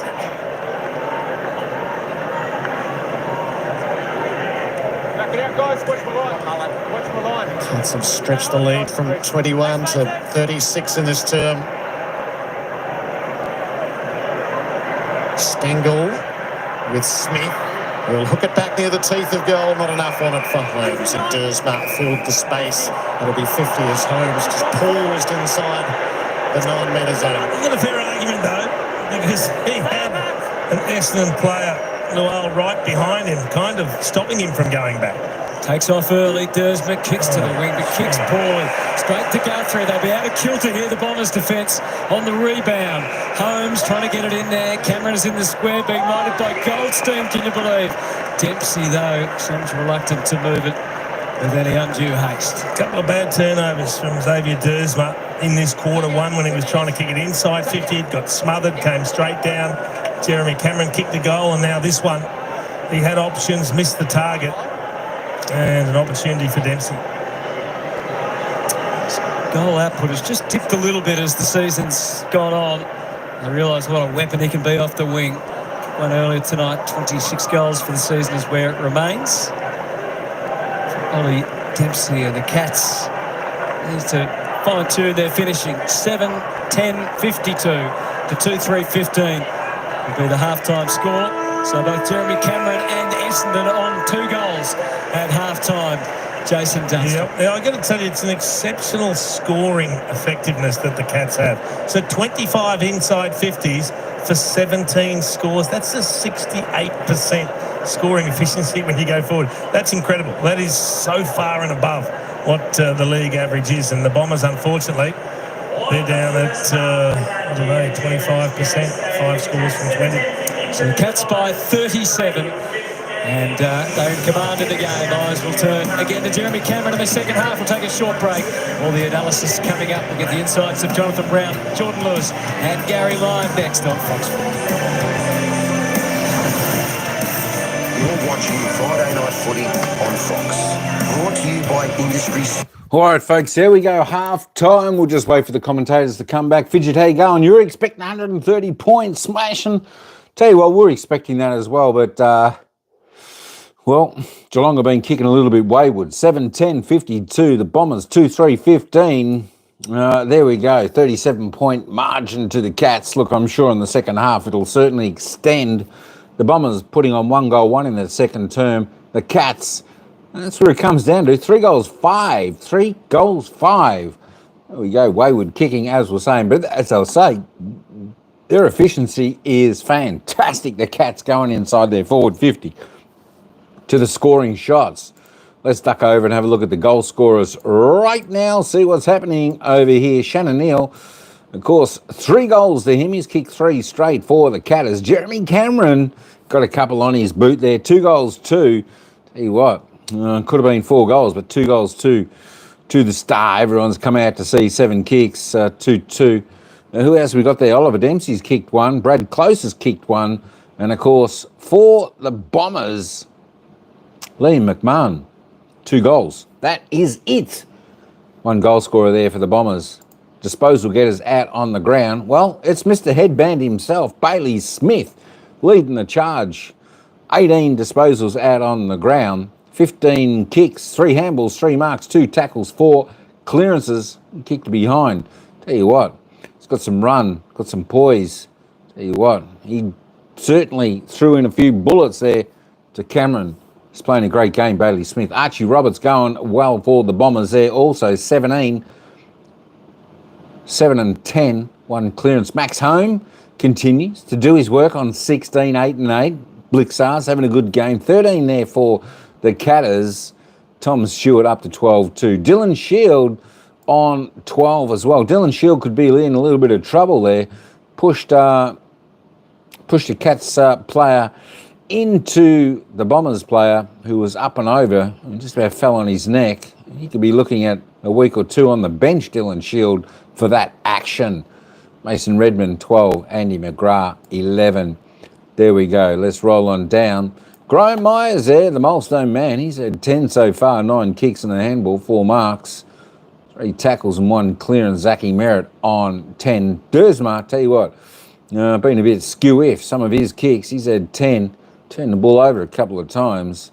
There we go. Tyson Stengel up to 8. Jeremy Cameron, as I said, coming into the game very, very nicely. Kicked a ripper from the boundary. Wow, Jeremy Cameron. Can he get the ton? I think he's on 75 goals so far for the season. 8 disposals, 7 kicks, 1 handball, 4 marks, 1 tackle, 2 goals, 2. There we go. Kako, 7. Just roll down. Durham on 6. Peter Wright on 5. Unable to trouble the scoreboard just as yet. Dempsey, 5 disposals, 1 goal, 1. There we go. We'll have a look at the team stats in just a moment. Let's just head on back down to the commentators. I'll give a little bit of their analysis on the opening half. When they do go forward to make the most of their opportunities, Jonathan Brown and Jordan Lewis join us. The inside 50 connection to me is the whole game here. I mean, they had enough looks inside 50, the Essendon Footy Club, throughout the course of this first half, but weren't able to connect, whereas conversely, Geelong were just superb. Yeah, they were. Yeah, it was a real contrast, no question about that. John were outstanding. You look at the inside 50 connection, Gaz, up around 65%, which is an extraordinarily high number. So AFL average, you'd be happy to be going at 50% when you're Geordie. So some of the spear kicking was outstanding, wasn't it? It's probably just the goal kicking accuracy which let them down, but it was really on display. Thanks to Harvey Norman. These are the highlights, and they have been highlights from the forward 50 connection point of view. There's an understanding between kicker and forward that most clubs can only hope for. Yeah, and I think in all these pieces of vision, what you see is the midfielders taking ground. So what you love as a defender when there's frontal pressure and the kicks have to go high, both Holmes and Smith and these types of players are taking ground through the midfield, which means as a forward you need to lead up or lead back, and quite often they've taken the back space and been quite dominant. So then you go the other side of the coin from an Essendon point of view. They got, as I said off the top, they got plenty of looks going inside, and Jason was alluding to this throughout the call in the first half, it was decision-making and execution. It didn't make any sense, to be honest, Gaz, because the one thing coming up against Geelong, what do you know? The defenders like to hang back and the defenders like to intercept mark. So they had 11 intercept marks in the defensive 50, so that just tells you that, one, Essendon are getting opportunities, which is good, but you're nearly better off to kick it along the ground, because that is when they look at their most vulnerable. They just didn't do it. There was no method to the way they went inside forward 50, and clearly that played into Geelong hands. It wasn't a transition game, didn't they? So a lot of those intercept marks come early in that first quarter. Sullivan took 5, I think, nearly in the first quarter as well. Clearly, Brad Scott got to them at quarter time and said, yes, we need to slow things down a bit. They took more uncontested marks, just trying to control the build-up in that second quarter. 19 intercept marks in a half, the most intercept marks they've taken in a half of football ever, which tells you something, doesn't it? I mean, I know we'll hardly ever get to it, but the amount of times that you think, well, rather than hand the football back, as you said, kick it on the ground, kick it over their head into space and give yourself a chance at a 50-50 ground ball. But that number there is just ridiculous. You're right, or even drop it at the feet of the forward to give him the first opportunity, because we know that about... I'll tell you the other thing that they do really well. Their small half forwards block the other key position players in marking contests. So that's a little nuance of those marking contests that make them good at intercepting. It's all about Shannon Neale early. Cam Mooney identified him and said, this is the man. He went out and said, Cam, I'll make you look like a genius. And marked everything that came his way. I love the look of him, Brownie. Yeah, absolutely. Big, strong boy, isn't he? And like Chris said, it was pre-game. Overnight success. It's taken 5 years to get to this stage. It's a fantastic athlete. But just starting to understand how to use his body, Geordie, which can take big boys a while to get that craft right. He's inexperienced defenders, we know that, but you've still got to complete the mark. He looks strong. Yeah, he is, but he's a little bit of the byproduct of what's happening further up the field. So you take ground with your midfielders, so he's able to take back position, hold his own. He's a big, strong lad. He's just been out-muscled in the strength area, certainly in the first quarter. Have we seen the big fella, Jeremy Cameron, had to wander into the back half to get his first kick. It was in the defensive 50. And then it looked at Jason and I, like you said, righto, that's enough, Shannon. You get up high and let me go to work. Well, he's just like an 85 bottle of Grange. He just gets better as it opens up. So you would imagine as the game unfolds, Gaz, he will get better and better. They're starting to look for him a little bit more, but his movement further up the field, his high work rate, and he's had the 2 goals, had a few more chances. You explained it well, Jordan. He's got high cruising speed. He's amazing. And we spoke to him pre-game, and I was looking up at him. I just can't believe how big I know, he's incredibly how quick he is for his size. So just one thing I want to ask you guys, just a couple of things, obviously, to watch for Geelong, and you're trying to look through a critical lens, aren't we? We don't want to be all positive. So coming into September, just some of the habits. So is Brian Myers doing this against the top 4 team? Like the danger of that. You do that against Brisbane, that's a goal straight down the other end if you turn that ball over. Another one here, obviously, we know the Jesus story, we're trying to get goals, but are we looking for those sorts of things? Is it just a little watch, isn't it? Because you don't want to build these bad habits into September. I think the first one is I trust Brian Myers to make the right decision. That second one is the classic example of overfeeding Jeremy Cameron, and I guess in the end we've got to anticipate that they're going to make that decision right more often than not. For industry super funds, what are we looking forward to in this second half? Zach Merritt was well held there, I thought, by Mullen in the second quarter. Had a good first quarter, had 10, but only 3 in that second quarter, Geordie. So as the captain of the footy club, they started to lose control around the contest, didn't they? So he needs to get back into the game. Yeah, he's still working really hard, but as we've seen in previous weeks, did a great job on Butters last week, but he's a clamp, might need some support from his teammates in terms of blocks and a few deals. John Ralph joins us, our number one newsman. Ralphie, nice to see you. There's an ugly incident with Dylan Shield, didn't like it one bit. Yeah, I agree with you. I think the AFL really needs to crack down on these kind of issues. It was quirky. We saw Dylan Shield, of course, pushing Mark O'Connor into his own teammate, Lual, who came back later on in the field. The problem is the threshold's high. Michael Christian has to judge the Shield could reasonably foresee that his action would cause injury. Shield will say, I was just trying to protect the drop zone. We saw Brody Mychek cleared of a similar incident 2 weeks ago with Nick Vlauston. Brian Mansell, of course, copped those 3 weeks with a concussion.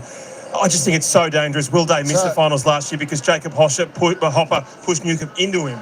It's quirky, but there is a So we're going to end up in the bizarre situation where a teammate gets suspended for causing the injury of his own player. We could, because if Lual was concussed, the AFL wouldn't say we'll accept that. I think the fact he went out there means it's potentially only a fine.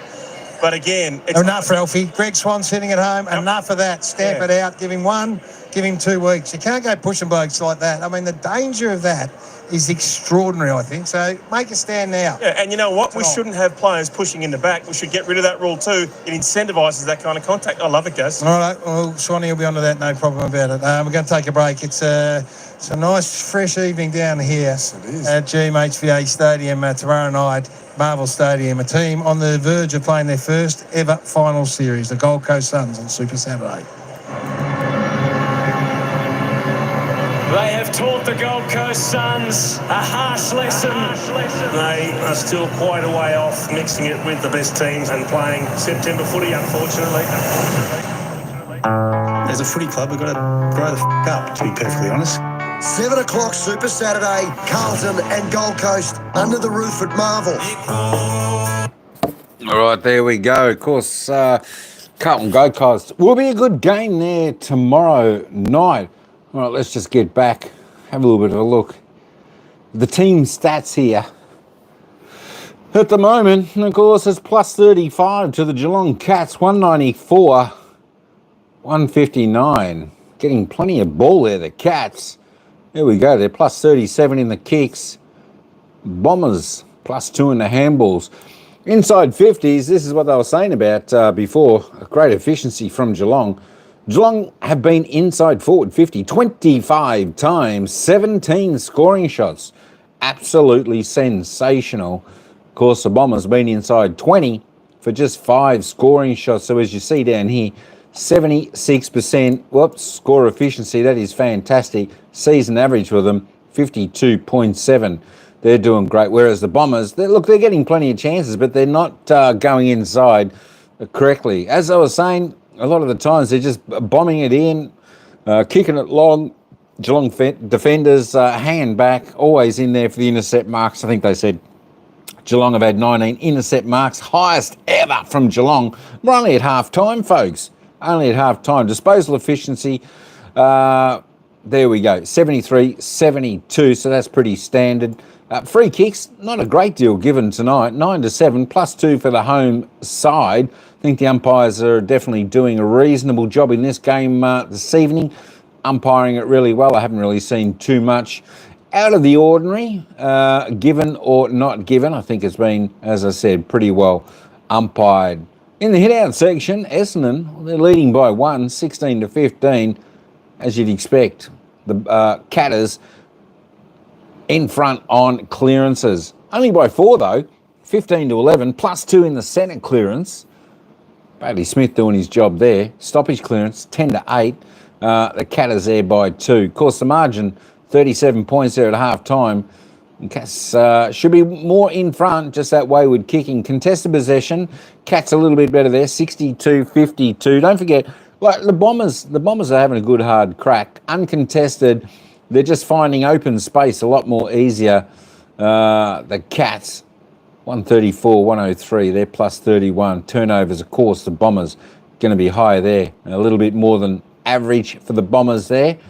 The Cats just a little bit under average. They're +17 also in the marks. Marks inside 50. Only 5 to the Bombers up until half-time. Cats doing their job. As I said, their forwards, they play for each other. They create space. They find space. And, of course, the mids coming in, delivering the ball. I tell you what, some of them are just precision entries in there from the Cats. 13-5, the marks inside 50 up until half-time. Contested marks. The Cats just by the 1 there. So, as I said, the Bombers contesting well. Look, the Bombers, they certainly give it a red hard crack. They give it a good go. The tackle count, Bombers up on their average, so that's reasonably good. Cats a little bit behind there. Tackles inside 56 apiece, so both teams doing reasonable there. Always love to see this tackle count up, up, up. That means just great pressure being put on the opposition where they certainly need to. Hey, let's just duck over and have a look at the ladder. See what the Geelong percentage is on now. 140.6. There we go. They're only 3.5% behind the Crows. If the Cats can put on a margin, put on maybe another 40, 50-point lead here, well, I don't know, 3.5%, would that get them there? We'd certainly have to wait and find out, but the Cats looking good in this game so far. We're only 4 minutes away, everyone, from the bounce of the ball for the second half. Look, it should be a ring-a-ding-ding game. It's one we'll certainly be keeping an eye out. Look, everyone's there to see how many goals Jeremy Cameron can kick this evening. Let's make no mistake. We did expect the Cats to win this game, so that's where the big fascination comes in with the big Jesser boy down there for the Cats down there at forward. How many goals he can kick? As I said, he's kicked 2 up until half-time. Who knows? He might even bag 6 or 7 by the end of this game. Will he put on a spectacle for the crowd? I'll tell you what, he just might do that. He looks reasonably good out there at the moment. So we'll just see what happens. If the Cats players, I'm sure they'll be targeting, especially in the third and final quarter, when the Cats blow out this lead. But make no mistake, the Cats will be looking to always go their best option because they need the margin to blow out. They need to boost that percentage and try and close in on Adelaide's percent up at the top. There we go. All right. Let's head back down to the commentators and they'll run us into the bounce of the ball for the third quarter, where it's the Cats by 37 points. Again, Cameron Mooney in the AFLW season on the eve.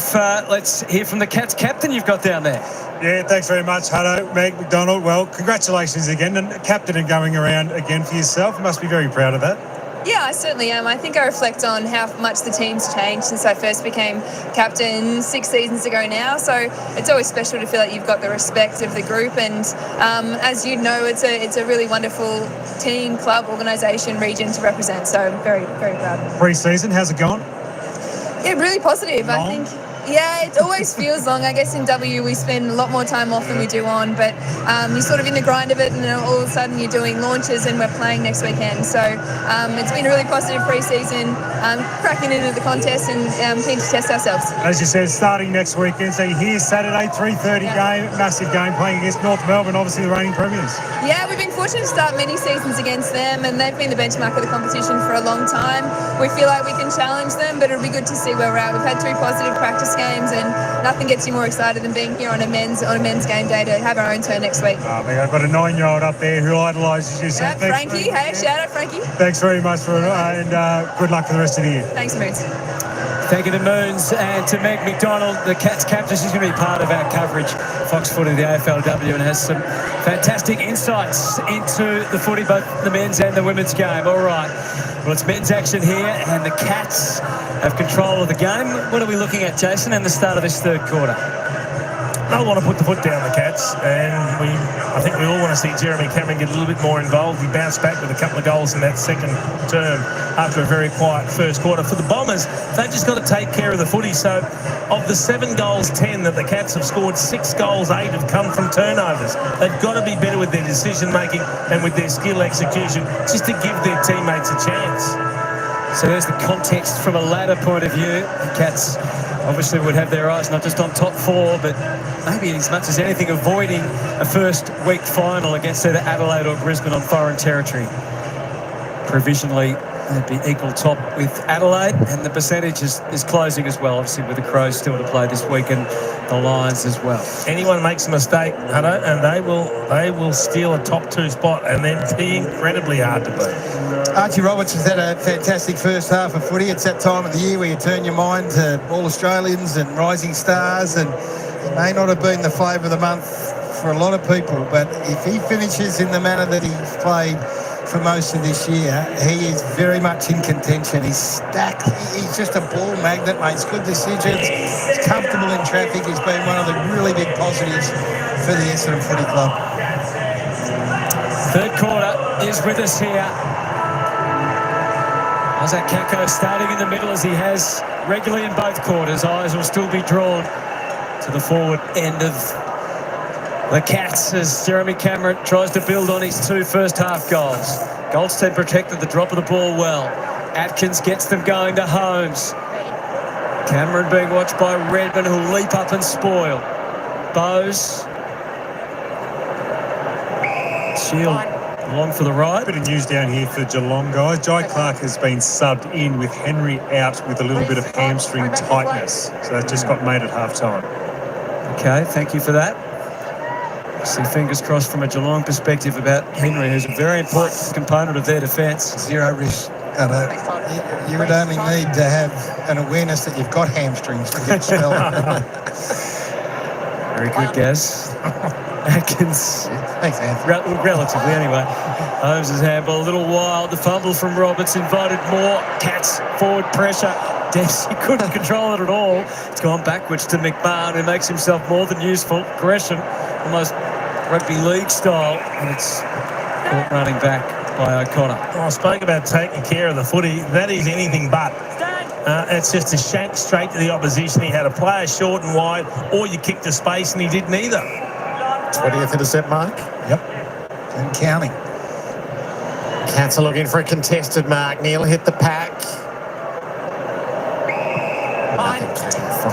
Isaac Kako started in the middle, so got another little look at centre bounce, and Zach Merritt started at half forward and just roll over and change positions. Merritt's got Mullen for company. Yeah, 10 possessions in the first term. Done a good job, Mullins. Yep. Durham's kick was smothered.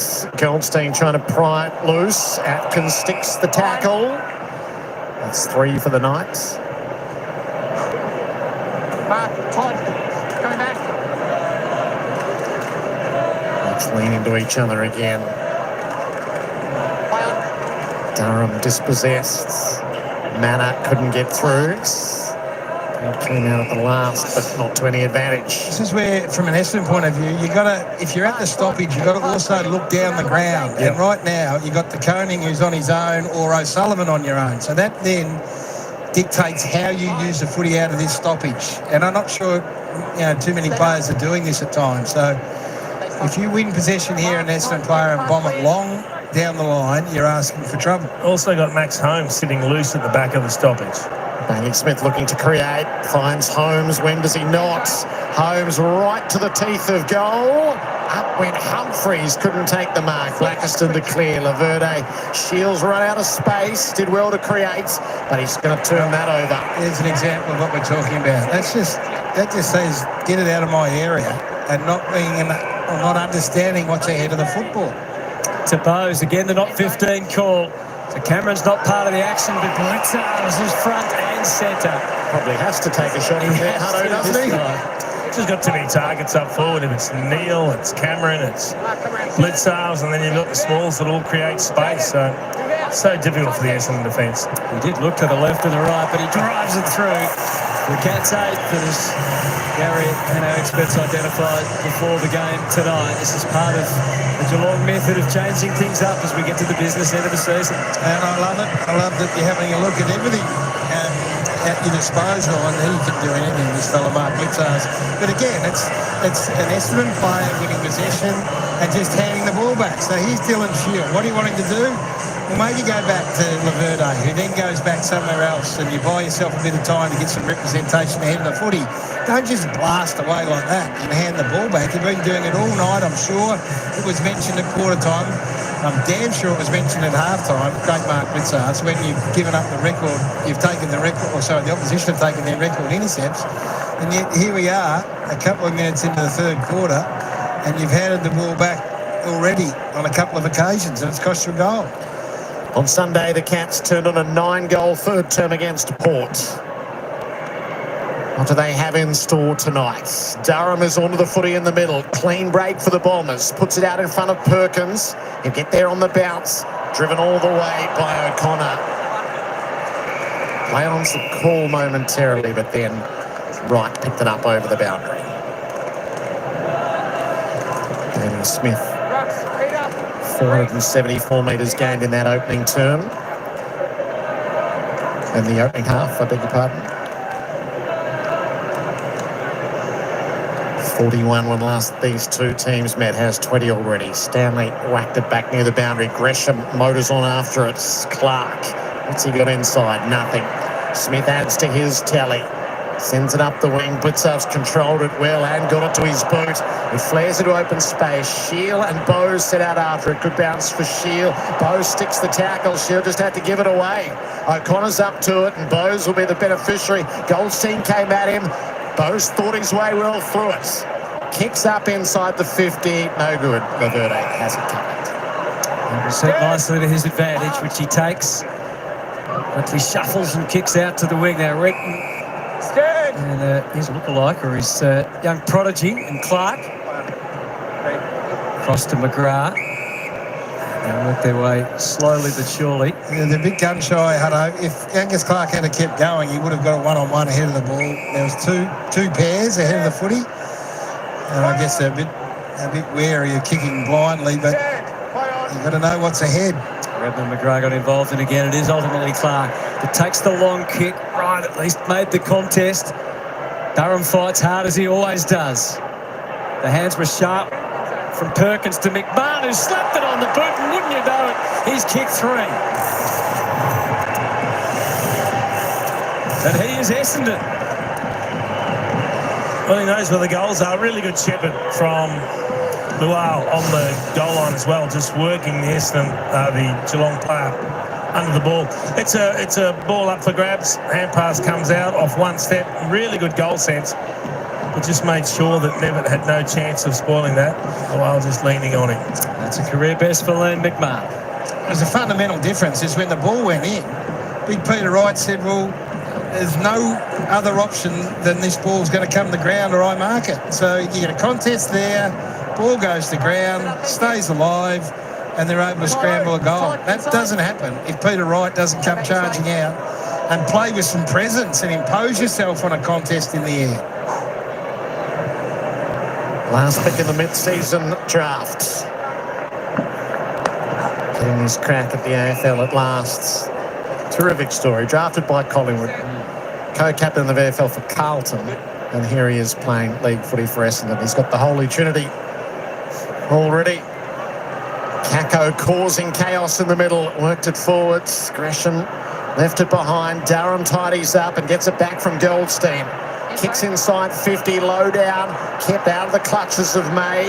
Right. Setters it up well. And Merritt gets himself into it. Again, a great contest. This is all you need, Essendon. You're getting some looks. You're inside 50 counts, okay. Get a contest ahead of the ball and let your smalls go to work. Mentioned at half-time by Jordan Lewis, this is a really unbelievably difficult defence to play against when the ball's in the air. They're not as assured on the ground. Bring it to ground and give yourself a chance. Game 249 for Zach Merritt tonight. His milestone next Friday night at Marvel. His immediate task is to kick this goal, which he won't. Well, they deserved better. Needed a better kick there, the skipper. But it was a really good vision from Peter Wright after getting the hand pass from Hobbs. So at least a little bit of care with the footy and making the most of it. Slight fumble. Could become much greater than that, though. Stewart's powers of recovery. Exemplary again. Long kick out to Nevitt, who takes it well in the air. Dersma just slows him down enough, but the kick to Smith, who's just powering on again. It's a big, long, floaty lateral kick, isn't it, to get to the other half-back flank? And that got to be 50. Not quite sure what Roberts was thinking there. Now McGrath trying to make it a double if he can. He needs to concentrate on what's ahead.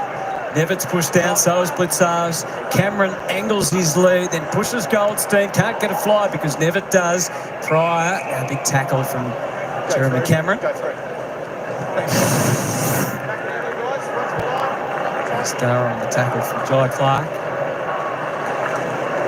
Back in motion again, straight to Atkins, automatically to Myers. Everyone's watching and waiting and hoping for the home crowd in game 150. Brian couldn't quite work that one back. 37-point margin in the Cats' favour. Short for Clark on the kick-in. Redmond on the follow-up. He's always kicking. He's going to turn this over. Guthrie unattended. Well, at this rate, they'll break all records for intercept marks. They're up to 22, and we're not even halfway through the third quarter, and they average 17 a game. Neale and Stanley both had a fly. Goldstein hauled it in and released. Merritt, quick release to Clark, ran into Smith. How the umpires see that, holding the ball. On the full, stand. Clear right out. I said, play on. Bailey Smith, prolific as ever. He loves a goal. He winds it up. Nevitt set himself. Almost. Cameron lurks underneath. McGrath's hand pass battered down by Close. It'll be a throw in. Laverde a bit the worse for wear. Redmond still with eyes on Jeremy Cameron. It's Goldstein. Gresham. Manna. Nevitt. Cameron. Redmond was ready. Slowed. Ultimately stopped with a bit of assistance. Clearing kick from Merritt. A wandering ball. A rise for De Koning. Kako did enough just to put him off his line. And there's the intercept mark from Gresham. But there's the advantage of a ball that comes on the ground out of defence. So it bounces to De Koning. De Koning gets under some pressure. And instead of having time to kick it back, kicks it back to Gresham. Laverde getting some treatment on the side of his screen. Plays it back to Roberts, stretching the handball out to Redmond. Same method along the line. Not ideal, the fumble from Blackiston, and has to prod the ball back to Roberts. It bounces. They're closing in, closing. Pushed him out. Yeah. He pushed him out, so it's a nice little reprieve. Roberts teaches a lesson or two about how to get it out of bounds. Just draw a little bit of contact. Oh, didn't really push him. I don't know. He stepped back. No. Got to be a good B-grade actor to get away with it sometimes. Holding. It's going to be Bailey Smith's ball. Close. Yep. It is great when the Scots are coaching against us because they kind of have the same look for an umpiring decision in the box. No one knew who the free kick was going to there. They all looked around. That was paid from the umpire up in the middle of the ground. Smith was going back to take his set shot. He's had to hand it over. Brent Close kicked a beauty from the boundary in that second term. Has the set shot to extend the leads.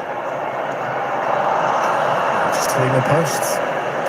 So let off for Mason Redman, who was just grabbing him off the ball.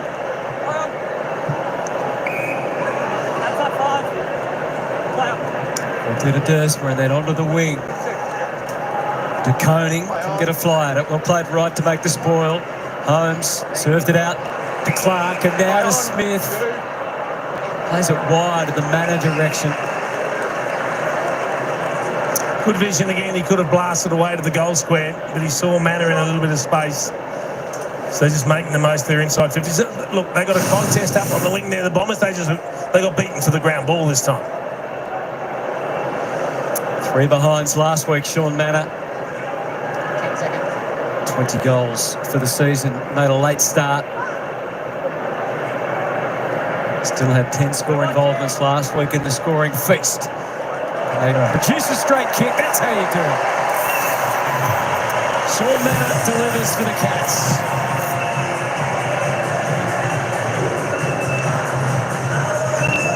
And the lead is 54. So Bailey Smith, he's up to 24 touches. He's just standing in the middle of the ground on his own, minding his own business, trying to work out. It's hard to work out. You see him on the right here. It's hard to work out who's got responsibility. Gresham started to head the other way. He's the player to the right. And Durham has sort of been nominally with him all day, but no one plays at anyone through the middle of the ground. So there you go. So you just see Gresham on the left there. He started to charge forward of the ball. Not sure where he was going. So left Bailey Smith on his own. Just see Laverde there, guys. He's just on the bench at the moment, just getting seen to. He's just had his left foot ankle just landed on in that marking contest. So he's just getting assessed. They can ill afford to lose him down back. Just about the last one standing. Durham wins a hard ball in the middle. McGrath, Stewart coming at him. Lumsden got him, able to release. Shield, Durham has a look at the low ball. McMahon had got past him. O'Sullivan and May. O'Sullivan with his hand pass. Nevitt was hot. Quick release. Humphreys kicks it out on the foot. It was the first bit of real genuine panic out of the back half from the Cats. He had numbers there. Could have handballed out of there, but good effort. Roberts scunged the kick. It almost worked. Well, couldn't quite handle that chaotic spinning ball. Nevitt clears the area for the Cats. Close. Clean. No. It's over the line. Out on the full.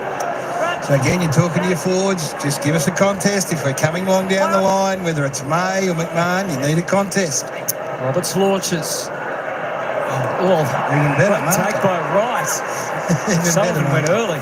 He sort of floated from the side. I was looking down to see who the targets were, and maybe he was in the ruck and worked his way down there and timed it beautifully. Just got a little bit carried away. Connor O'Sullivan, he had ideas of something pretty special, but went a touch early. Better judgment from Peter Wright. Has played in a winning team here for the Bombers at Kardinia Park, but that was in COVID times against the Gold Coast. 14 disposals without a goal last week.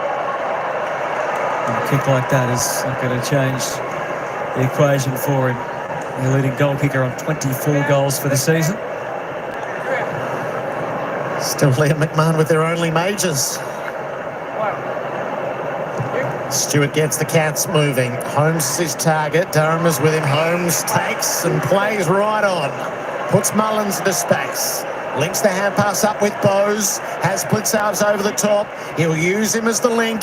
Atkins rushes forward. Receives the hand pass. Now where to? Double back. Give it back to Myers. Will he fashion the shot? Oh, it would have been something. Couple of behinds for Myers. I'm sure you'd know off the top of your head, Jared, the last time a player kicked all the goals for their team in a match. There's a very real possibility today at this rate. Mark Arceri kicked the only goal for Carlton in the early 90s. A long time ago, that. I did too in the mud at the Western Oval, was it, Hunter? Yeah, it was. Yep. But I'm sure it's happened since. He kicked the only 17 Chief, that guy. No, they kicked 1,000 that day, the Hawks. Hobbs, nice little manoeuvre. Clark brought in, kick down the line. Neale, who's the focus of the first quarter. Haven't seen too much of him since. Guelphy fights on. Lawal, good to see him being able to stay out there. McMahon, bit of a guess with the handball. It was good to Perkins. Now to Guelphy. Up into the 50. Dersma, the unlikely target. Couldn't get access, courtesy of Bose. Ball could go anywhere. Holmes tried to take control, but doesn't get now. He's hunted by Zach Merritt. There you go, some forward 50 pressure. They get the contest. It didn't look pretty, but Dersma was able to get the ball to the ground. And then the responsibility rests with the rest of the Bombers players coming in to either get the ball or put pressure on the Cats player if he gets on it first. It should be a really simple message for them for the rest of the game. Ground ball, get it to ground. Has not kicked a goal since round 9. Somebody other than McMahon, the captain, is there.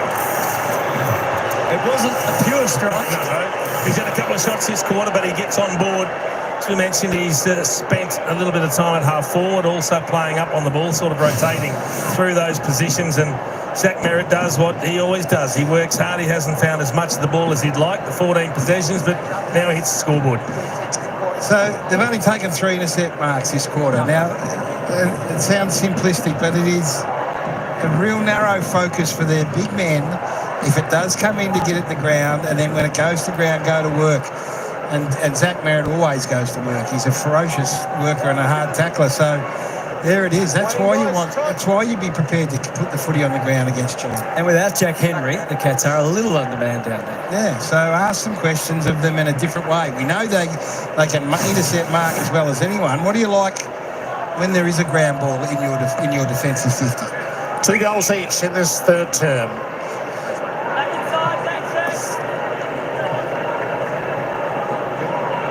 Goldstein and Stanley. Jumping, a bit of running. Scrap for the ball in the middle. Myers make great contact. And Merritt is serving in defence. Sets it up for Durham. Shield wanted it and receives it out wide to Lawal. This is the kick. He measured it up well. Good reach from O'Connor. Hobbs is there on the crumb. Took his time to assess. Spin it pretty well. Roberts right on the extremes of range. Outstanding again. There he is. Mason Redmond just nice and Stengel just woke up at the right time. Roberts won't take a shot. Set it up to the marking targets. De Koning adds to the intercept mark tally being amassed by the Cats. Spreads quickly out to Nevitt. Link up runners from Humphreys. So he can direct the play. Dragged it inboard for Holmes. A lot of pressure coming at him. Well disrupted by Durham, but the Cats do win it back. Dempsey out to Holmes in a little more space. Sleight of hand. Humphreys kept on coming and then ran into a dead end. Blackiston got him holding the ball. Good, giving you a bit of appetite for some really hard work here, the Bombers. The young legs got to keep serving it up. So Holmes has been running freely for most of the night. All of a sudden gets a little bit of resistance going back the other way. So the numbers at half forward is May, and they are getting a bit of belief, but it's starting to spread. McMahon calls for it long. Guelphy's going to pop up. What a great kick, wasn't it? He just put some penetration on it, punched it in low. He saw Guelphy work into space and just zeroed in on the target. It's a great mark and then a beautiful kick.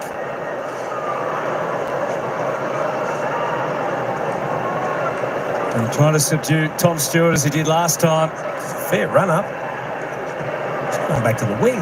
Did kick a goal, kicked the early goal last week. Just 5 for the season in 6 games. Injury wrecked the first part of the season.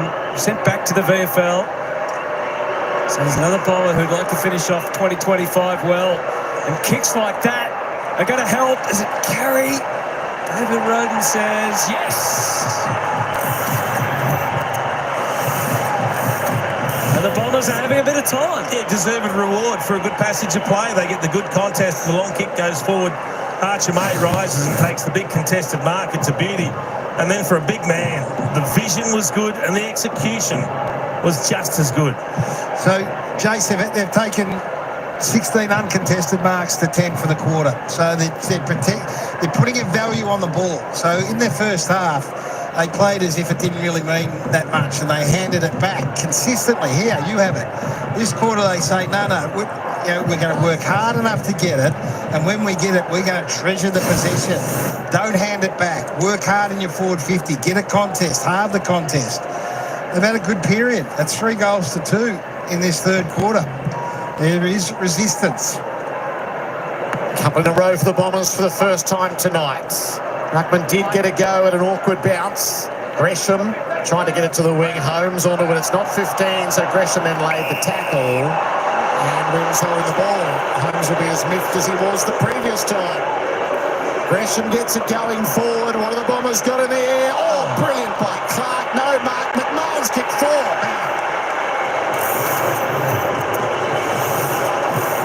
Now the Bombers have 3 in a row.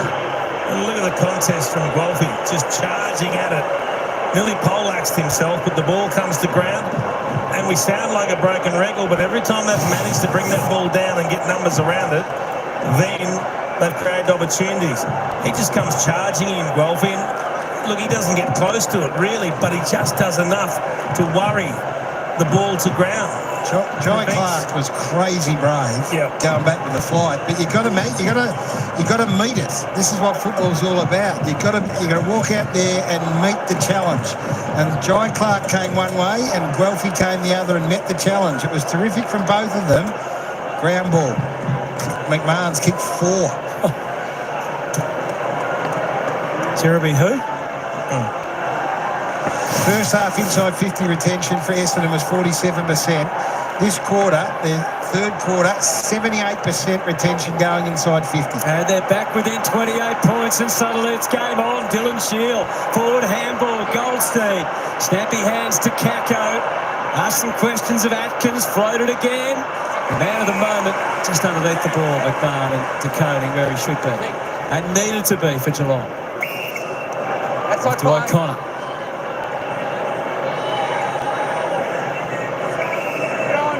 Suddenly not so easy. Suddenly the kick's up, quite springy off the boot. Straight to McGrath.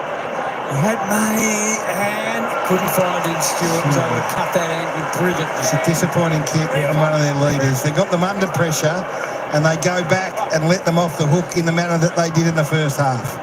Nicely weighted ball for DeConing. Hard run from Smith. And the kick again, a little too cute. Look at the pressure. Look at him get all over Guthrie. The boundary line was the haven that he had to find. They're feeling it, Jace. They're just feeling it. You look around the ground, all of a sudden there's talk, instruction, encouragement, enthusiasm for the contest. Bombers ratchet up the pressure. 180, but it's been more intense than that in the past 10 minutes or so. Right to the front. Gresham on the fly. O'Connor against him. It's got the interest of the crowd. This last 4 of the last 5 goals has got them interested. It's a long time since it's been forward for the Cats. Gustav's held his ground. Atkins fed it out. Humphreys confronted. The smother came from right, so wanted the ricochet. McGrath looking to create something. Clark's there, led his way around the other Clark. McGrath again. Shield merits the kicker. Can he find a target? He set it up and Dersma takes the mark. Tell you what, he kicks this, the full arrow's coming out. It'll come out and he'll fling it. because this would be 5 or 6 and 4 in a row, and this would take the margin back to 20 points. No one looks more surprised than Brad Scott. Yeah, it was surprise verging on a grin, thinking we're actually doing some nice things. Did his best to drop it, maybe seriously, but managed to grab it at the second attempt, and now it's a big kick to continue the momentum. To narrow the margin to 20 points. Xavier Mersma. It's a pass. Done there. McMahon almost took the mark. He still had it for a moment. Gresham will kick the goal. There we go. The Bombers are white hot. Against all expectation, you would get out of your seats. I don't know what went wrong with that Dersma kick. that was just the shank of all shanks. Set play. But again, when the ball hits the deck, the Bombers are in the contest.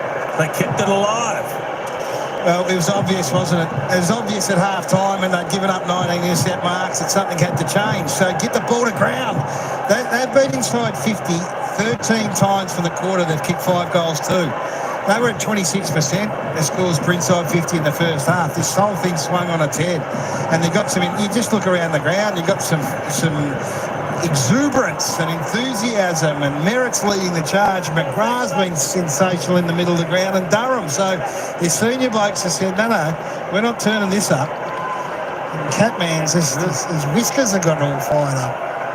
They've kicked the last 4, Essendon. And the gap closes to just over 3 goals. The umpire pays the free. Which one? Neither Ruckman had any idea. They both looked at the umpire pleading. They're going to get back on the mark. Quick smart, Mullen. Could have been 50. Almost stubbed his toe as he adjusted the kick, Big Goldie. It lands pretty well with Gresham. They mostly are at the moment. Merritt's kick in a hurry. Firing out hard. McMahon again presenting relentlessly at the moment. And the Bombers are attacking and pressuring in that same manner. There's Durham, who knows no other way. It's Jai Clark, started as the sub. Been playing back a little in the VFL. 11 on the last 12 inside 50s, the Bombers' way. Anyone's ball, blitz on. Little handoff to Manor. Again, it's just a rush kick, and it's coming back with a little bit more interest from Merritt. No mark to DeConing. Put him down. Chop it down. The Cats fans, everyone know how they feel about that. Put him. Back to me. So DeConing gives ground to Humphreys. We've got a full press going on here. Hasn't gone over halfway for a long time. It'll take a bit to complete the switch, and he does to O'Sullivan. Gets play moving. Myers, the link-up run was there from Smith on the inside or on the outside to Bowes. Takes a bounce, drew players to him. Smith had to wait for a moment. Sweeps it forward a little ineffectively. Blitzarves will give it back to Bowes. Searching inside 50. Myers has had a couple of looks, and this one he'll nail. Trademark kick. The looks a bit different to the way he started, but he is as credited as ever. Brian Myers with a goal in his 150. Well, they pressed high the Bombers, but they got caught by the change of direction. The Cats made the ground as big as they could, opened it up on the far side, and then they just had numbers all the way down the line.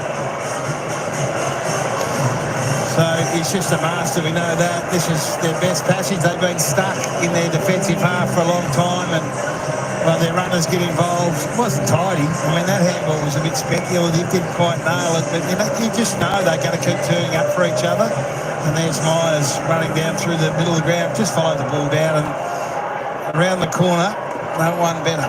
And that was needed badly. They'd given up 4 in a row, 5 of the last 6, and they're close to 20. They needed the goal. Player who has exceeded all expectations from his first year when he was picked up through the VFL. Just jumped up, and 150 tremendous games. Thumped forward, and he's thriving on his new role. Back to Clark, and again they sorted out to Smith. So the Cats again can go forward. Close jump up. He's challenged in the air by Clark. Now Stengel hasn't had all his own way tonight. Holmes ducked. Yeah, good decision. So it'll be Newland's ball. Really good decision from the umpire. Well done to the young man. He's got a bit of pep about him. He has. He's made plenty of tackles and applied plenty of pressure tonight. He's playing on Tyson Stengel. He's having a good contest. Oh, Sullivan with the knees up over the top. Natural leap and buoyancy of the young man on full display. Kicks to half forward towards Cameron. At the back, Close was moving hard. The ball happened to bounce his way. It didn't. Jezza just drifts in to receive and then link back to Myers. Close to Manor from the pocket. Wow. They're going again now. After a pause in transmission, the crafty Cats with a couple in a row. 2 for Sean Manor, and Chris Scott can watch again. No, I reckon he would have, not that he would have liked the fact that they've been scored against, but it does give you a look at what sort of response you get. And this is how you would expect Geelong to respond. And this man started at half back. The big hanger from O'Sullivan. And then now the 2 small forwards have been able to get involved and kick really classy goals. So great response in the last minute or so of this game after having been put under some pressure, some real pressure for the first time. Myers involved again. Manor finish was the lead. Outscored 5 goals to 4 in this term, the Cats. But they quelled the uprising with that pair of goals on the way to three-quarter time. Might test the resolve now. You've been great, you've been plucky, you've had a couple answered back. Got to keep the enthusiasm. So Roberts and O'Sullivan both make their claims for votes in the Rising Star. It sounds into the middle, but Durham will come out the front and give the Bombers a late look. Can they find the mark? Ball is loose. Guelphy sticks the tackle. May tried to double back. Stewart was awake to it. Guelphy on the job, runs out of time. It's 32 points at the final change after the Bombers produced a winning quarter. 5 goals to 4 in it. So that gave us a bit of excitement we weren't expecting in the third term. I wonder what the last quarter is going to give us. So much sport, including cricket. Great to watch at this time of the year. The Aussies in action in Australia against South Africa on Sunday. All right. 3-quarter time. It's the Cats 11-13, 79-80 G. Bombers 7-5-47. Gee, I tell you what, a 32-point margin here. The Bombers were coming back. Wow, they got back to within about, what was that, 20 points? I think they got back to within 20 points. Bombers, 5 goals, 2 in that third term. The Cats, 4 goals, 3. So the Bombers winning a quarter. Tell you what, they were good. I tell you what, the Bombers certainly lifted in that third term. It was great to see. We've got a game on, but unfortunately, I tell you what, it's just unfortunate the Cats kicked those last 2 goals. Just some speed play. It was fantastic from the Cats. That just shows the skill of the Cats bouncing back when they needed to. But I tell you what, we were in for a game. We thought, oh, is there a boil over coming here? We weren't sure. I'll tell you now. 32 points is going to be a tough margin for the Bombers to come back from here. But I tell you what, it's great to see the Bombers putting up some fight here. I tell you what, the Bombers always give it their best shot. Sometimes they're just not skillful enough, but at least you got to love that they don't give up. Liam McMahon, though, he tops the goal scorer table for the Bombers and for everyone. He's kicked 4 goals, 1 from his 7 kicks. Zach Merritt and Guelphy and Gresham have kicked singles there for Bombers. And of course, for the Cats, Shannon Neale still remains on 3, Manor 2, Cameron still on 2, yet to add to his tally in that third term. Brian Myers with 1, Dempsey, Brad Close and Blixars are the singles. Let's just have a quick gander at the disposal magnets out on the ground. Bailey Smith, tell you what, he certainly lifts. He looks quality. He's got the star written all over him. He's leading top of the table on the field. For the Cats, 27, 21 kicks, 6 handballs, 5 marks, 3 tackles, 8 clearances. Having a super game. He just needs to finish it off with a goal. Be nice. He's got to be behind. Maxie Holmes, 24. Put under some pressure by some of the young Bomber players there. Caught in a couple of tackles. Archie Roberts doing well. 23 out there for the Bombers. Zach Merritt's having a good one on 20. Andy McGrath, 19. Dylan Shield, 18. So the top 2 Cats, the next 4, the Bombers, they certainly had a much, much better quarter. Dared the Bombers in that term. And I think the coach will be happy. Look, the coach was pretty surprised, I think, when the Bombers made that rush. They kicked about 5 out of the 6 goals at one point in time. They look good. They look good. But that is a difference, isn't it, really, between top sides and mid-range sides. Top sides, they can counter-attack when the pressure really comes on. Consistency, they can lift and they can keep doing it throughout the 4 quarters, whereas the mid-range sides, they do struggle a little bit to continue that. Hey, look at the inside 50s. 39-37, there's only 2 the difference. 24 scoring shots to 12. As I said, the Bombers had plenty of chances, but only 2 inside 50s the difference, so they're doing really well. Let's just jump on down. Free kicks at 12 apiece, so nothing much to worry about there. The Cats got on top in the hit-outs and clearances. They're +6 in the hit-outs, +7 in the clearances. Bombers actually a +1 centre clearance. It's the stoppage clearances where the Cats doing the job. I just want to roll down a little bit. Contested possessions tightening back up. It's just +11 to the Cats there. A little bit like the uncontested, +29 there. Just wanted to roll on down to the marks inside 50. Bombers working well, going inside 50 in that third term. They certainly lowered their eyes. They certainly had better targets to hit. Bombers leading up, created a little bit of space. Certainly different to what they were doing in the opening half of just bombing it in there. They were certainly a lot better, more efficient going inside their forward 50 in that third quarter. 15-10, both sides getting. I just want to have a look at that tackle count. Want to see if that's risen, and of course that is risen now. That's what we're talking about, folks. You got to bring the pressure, and of course the Bombers are doing that. 51 tackles to Geelong, only 42. This is what Geelong can't afford to do against the good sides. They need to lift their pressure rating, their tackles around the grounds, not just in their forward 50. 13-10 tackles inside 50 to the Cats, doing well on top there. So Cats on target to go above season average. Bombers already above. That third quarter was a ripper, but the tackle around the grounds and in total, you want to see them climbing. Of course, fantastic numbers there so far for the Bombers at 51 with their season average 57. They certainly, as I said, they really, really lifted in that third term. All right, let's head back down to the action, the final quarter. It's 32-point to margin. Cats leading. What's going to happen? Can the Bombers, with that third quarter run, have they got the belief to take it to the Cats? Anything's possible. Not sure. Time will tell. All right, folks. Hey, let's head back down to the ground, Eddie. Let's hope for a boil over. Let's head in to the final quarter. 190 in a season, so you're on watch. The next tackle is the record breaker. Oh, no. Make it a good one. Going to celebrate tackles. I hope the Bomber fans are sitting at home saying, I hope we haven't poked the bear here. Cats by 32, entering the final term. Stanley puts it into open space. Atkins pursuing it. Got his kick away. Trickles up near Manor. Pried it okay initially. And then they scrapped on the reach. Right lent a hand. Fed it out to Clark. In the tackle of Atkins. So that's the record breaker. Roberts put it back into dispute. Atkins went and won it. Took his own tackle for the worth. Well done. Round of applause. This should go up on the big screen.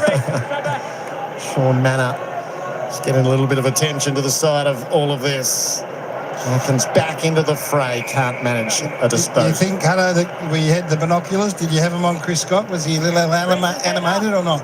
Well, he was pretty stern. Yeah, absolutely. Yeah. Well, it's probably not a bad thing either. Yeah, it's probably good. You get to see what sort of response, and then the Bombers, Brad will be saying, be ready, get ready. There's going to be a response. Let's see how we stand up. Just can't take anything for granted, that's for sure. Stanley with the tap, but anticipated by Merritt. Back to Roberts. Standing his ground underneath all of that is Jai Clark. He's already shown his fearlessness. Kako, though, all over it to Shield. And there's good spacing ahead for the Bombers. They were just out of the range of Shield. And he could have been confident to link up. The sub is on. And he's crashing every which way. He just goes after everything in his side, player or ball, whatever's there. No, he's been really up for the contest. Essendon ruck. Essendon ruck.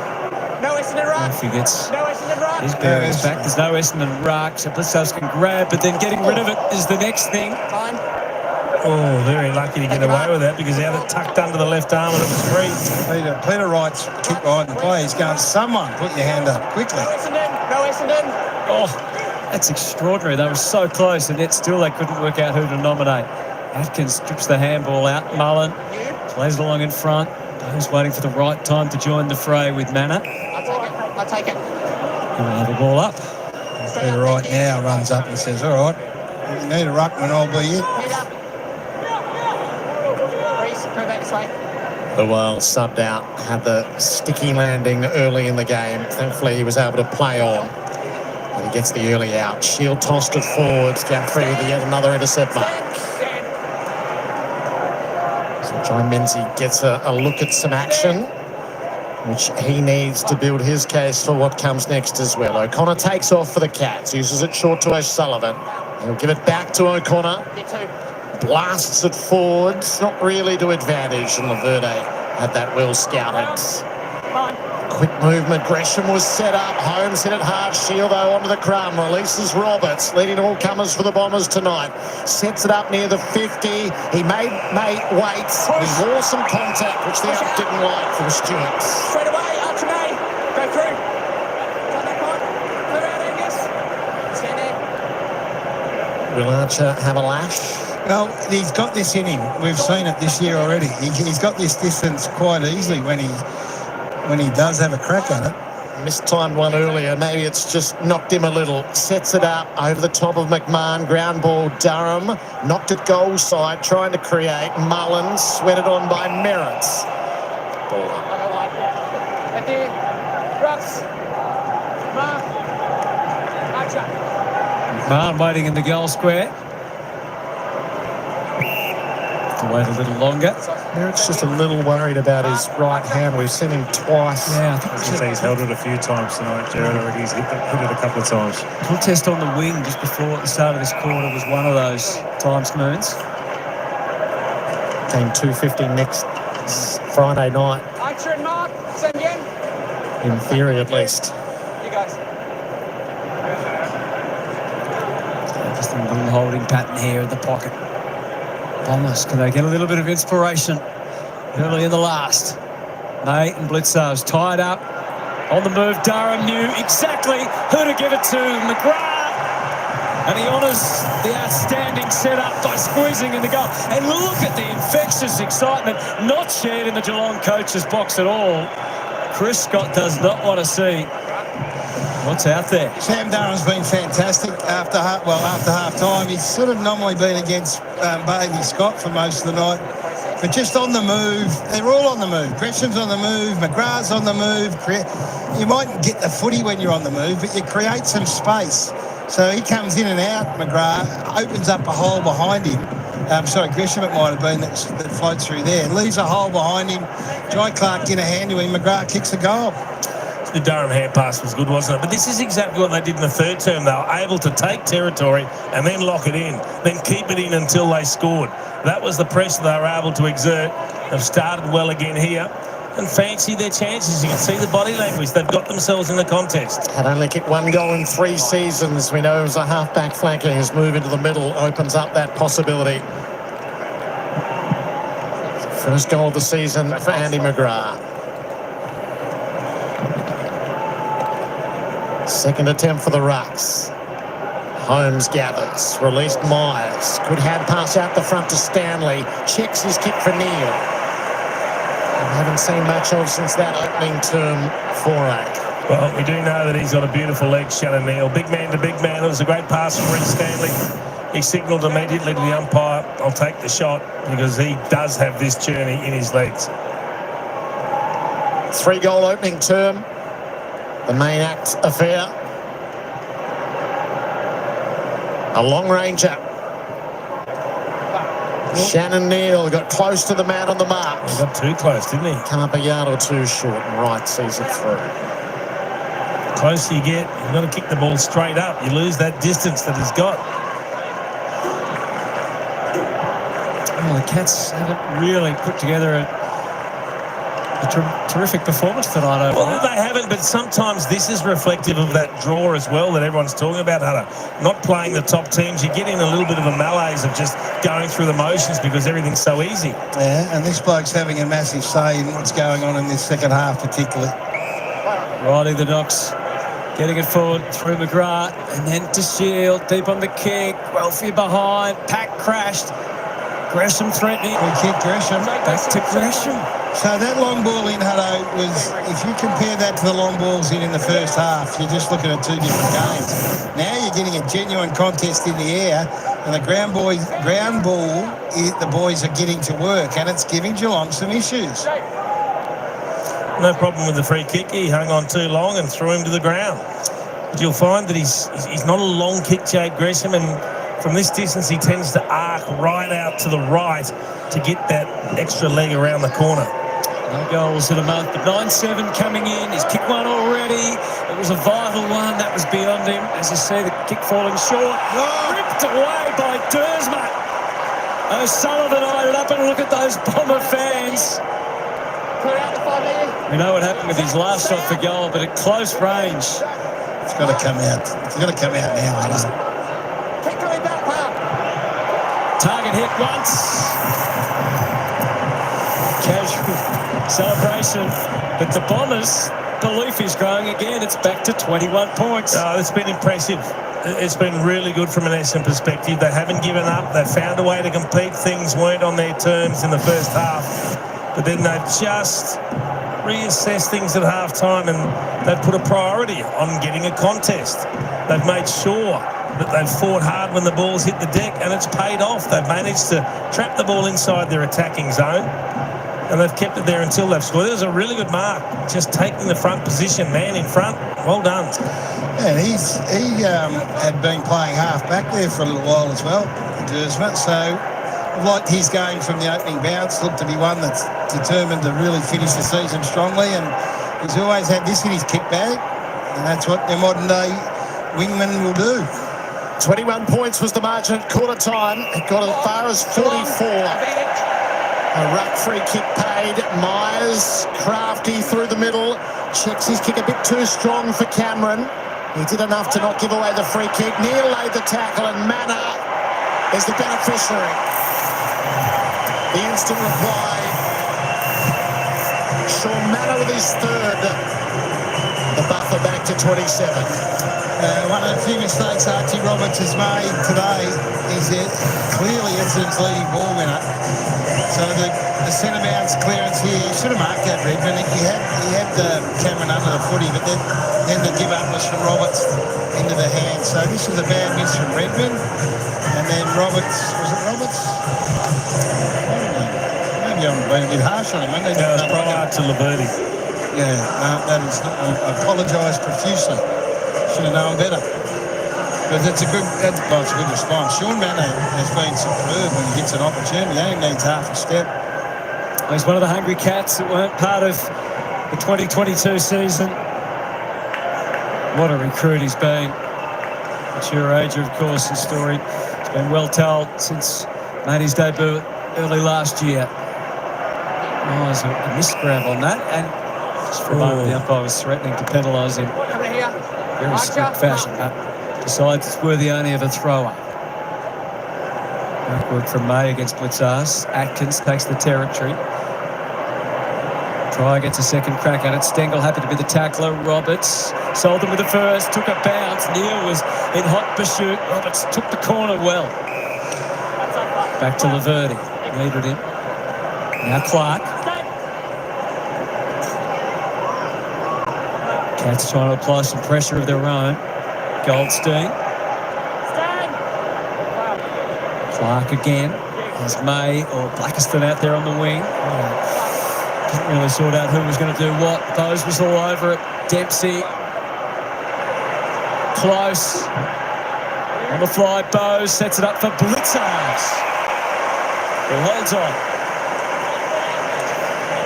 It's an interesting move, isn't it? Having this fella play as much footy as he is.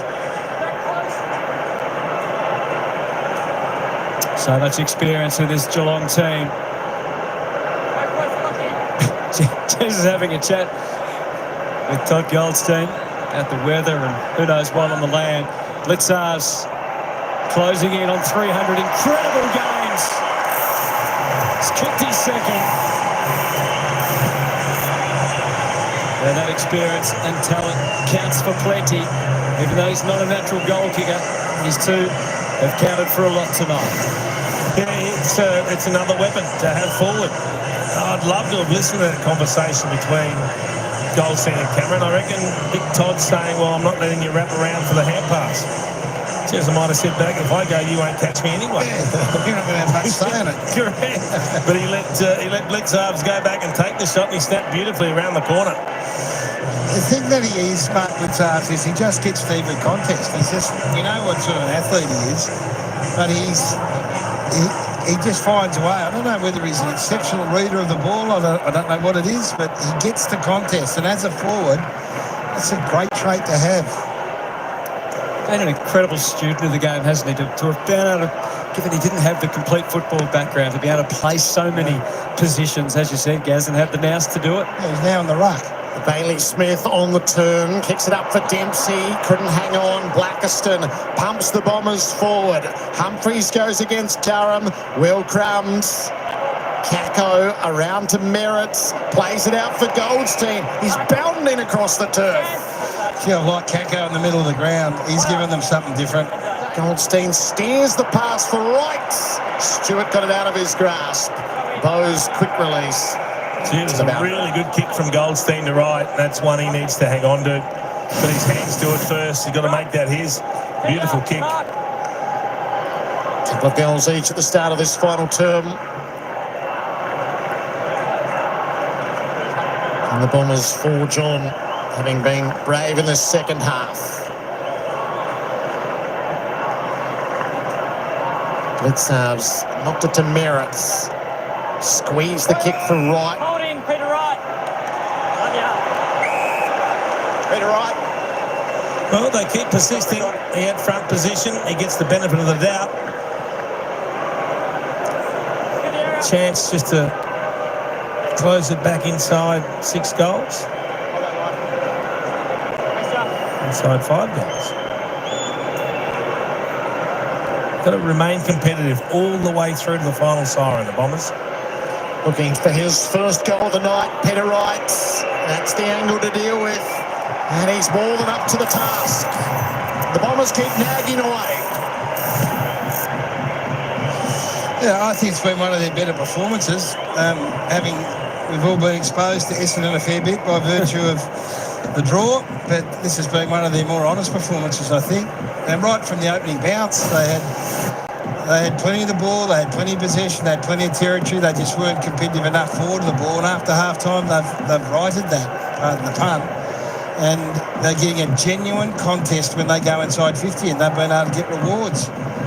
So they're hanging around the 27 points. You know, we're at 10, 11, 12 minutes to go. It's going to be a big ask, but Jason's right. They wouldn't want to let themselves down. They want to keep presenting, keep pushing forward. It's hard to see what would have constituted a hold in that marking contest. There wasn't any hold there. He'll play his 150th next week, Peter Wright. Western Ferris winner at the Bombers, the ex-Sun. Out of the middle, Durham with his typical grit and determination. Humphreys. Lindsay there, running all the way. No call. And a throw in.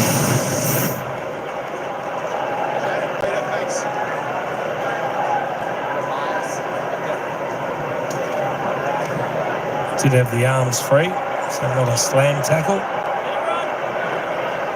Kick fullback in round 5 against Melbourne. John Menzies. Throw that one again, please, sir. Don't often see that.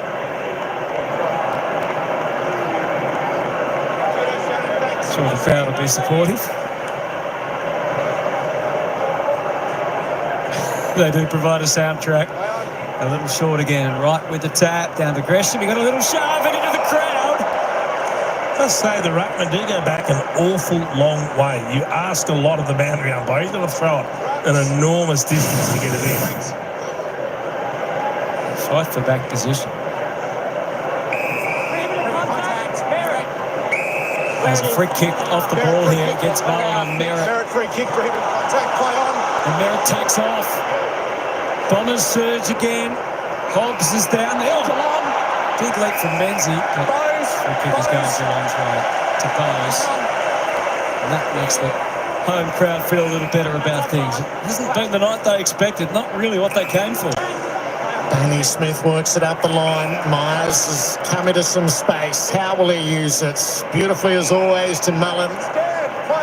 Myers on the follow-up. The kick inside the 50. Perfect.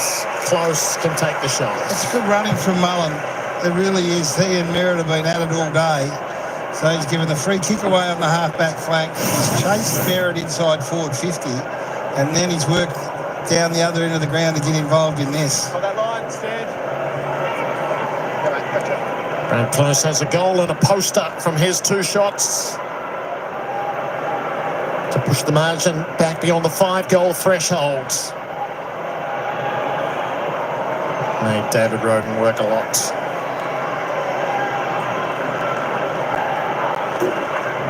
Redmond. Peter Wright against Clark, a mismatch in size. Perkins read it beautifully, fluent, and then down the line to Guelphy, comes up at the ball. No free kick, but he does have possession. Off to Menzie, one-on-one inside. That is Hobbs running and diving, but can't collect. Yeah, well, this is hard on Ben Hobbs, but he didn't run at the ball carrier. He kept going laterally and just fell short in the end. So got to make it a little bit easier for the kicker. Not a key forward, obviously, so it's not really his go. I think the sweep might be the unders for Jezza. That's the 2 goals. Right there. There's Shannon Neale coming through. Stand up, thank you. And Hobbs again. Thank you. Shannon, Peter, coming back. Right, kept it in tight. Nevitt to the voice of Smith, but just misses the mark ever so slightly. Perkins kept it alive. Dealt with by Nevitt again, a floating one. And Redmond gets the better of Cameron. He's a big long kick. He's normally lurking when someone else has a shot like this. You can see Jez is trying to bring someone else up on his right foot. It was a good-looking kick. Gave a real opportunity for Hobbs. Guelphy again threw the boot at it. Smith took off, gave it, and wants it back from Manor. And he could have got involved in the chain. Bledsoe's his left foot is serviceable, but I'm sure it's quite capable of that. Redmond has it again. Takes off this time. Probing inside the 50. Right moved underneath. Hobbs blazed. No direction about it. It might stay in for Guthrie, so the Cats are able to rebound quickly. Close arrives at the drop zone on the slide. Holmes is inboards. That just takes a little longer to set the field. It is a thing of joy to watch these Geelong boys run from one end of the ground to the other. So Smith's sitting out here on his own at the moment. Blackiston had to try and cover. Blitzarves plays Crummer this time. He gives Jez a look. 2 coming back at him. Spoil made by Blackiston. Free kick to Cameron. No, that's against Redmond, not against Blackiston. Blackiston applied a beautiful spoil. This one's gone against Redmond. Oh, I don't know how you pay that. He had his eyes on the footy all the way, coming back with the fly. And now it's 50-metre penalty. That is curious. It's a bizarre free kick. Cameron will make a certainty of his third as he goes to 78 for the season. I heard the umpire talking about force. I don't know what force has to do with it. Redmond came back eyes on the footy the entire way, and Blackiston going over the top with a beautiful big spoil. But you take them when you get them. There's plenty where he's probably been infringed against unfairly, Jeremy Cameron, but he hasn't received this one. He does receive. Redmond's looking up at the footy. That's no free kick. That can't be a free kick if you've got eyes on the ball. He initiates contact with Redmond, Jeremy Cameron, and Blackiston gets a pure spoil on it. So I think the umpire's guessing here. In fact, looking at what Blackiston and Redmond did, that is the quintessential act that you would want both of those defenders in that position to actually do. And the 50 was for... They didn't get out. They didn't leave. Yep. He looks a long way away, doesn't he? Back in the middle. Merritt on the full rampage through the middle. Hobbs versus Mullen. Cats with sheer weight of numbers. Holmes to Clark. To Atkins. Now they get some forward movement from Stewart. Blitzars. Blackiston. Manna takes off. Cameron. Well, he could finish with a late burst. Oh, it's a big kick. It's a long kick from there. He can bomb. They need someone on the right-hand side of the mark to guard his left foot where Hobbs is. So Hobbs is asking the umpire, where can I stand? Yeah. Hasn't been the haul that was expected. To take him to 79 goals. At that time, yes. 3 goals, 3. There would have been certain sweeps around whether Jez would beat the Bombers. He hasn't even beaten Liam McMahon. He's kicked 4 goals, 1. Laverde brings it out for Menzies. Brings the 100 up for Geelong. Menzies is the sub tonight. Getting a look late. He adds to the turnovers that have come. Giant Clark, the other sub. Dempsey had a quick look at Holmes. Twice, didn't give. So a longer kick required.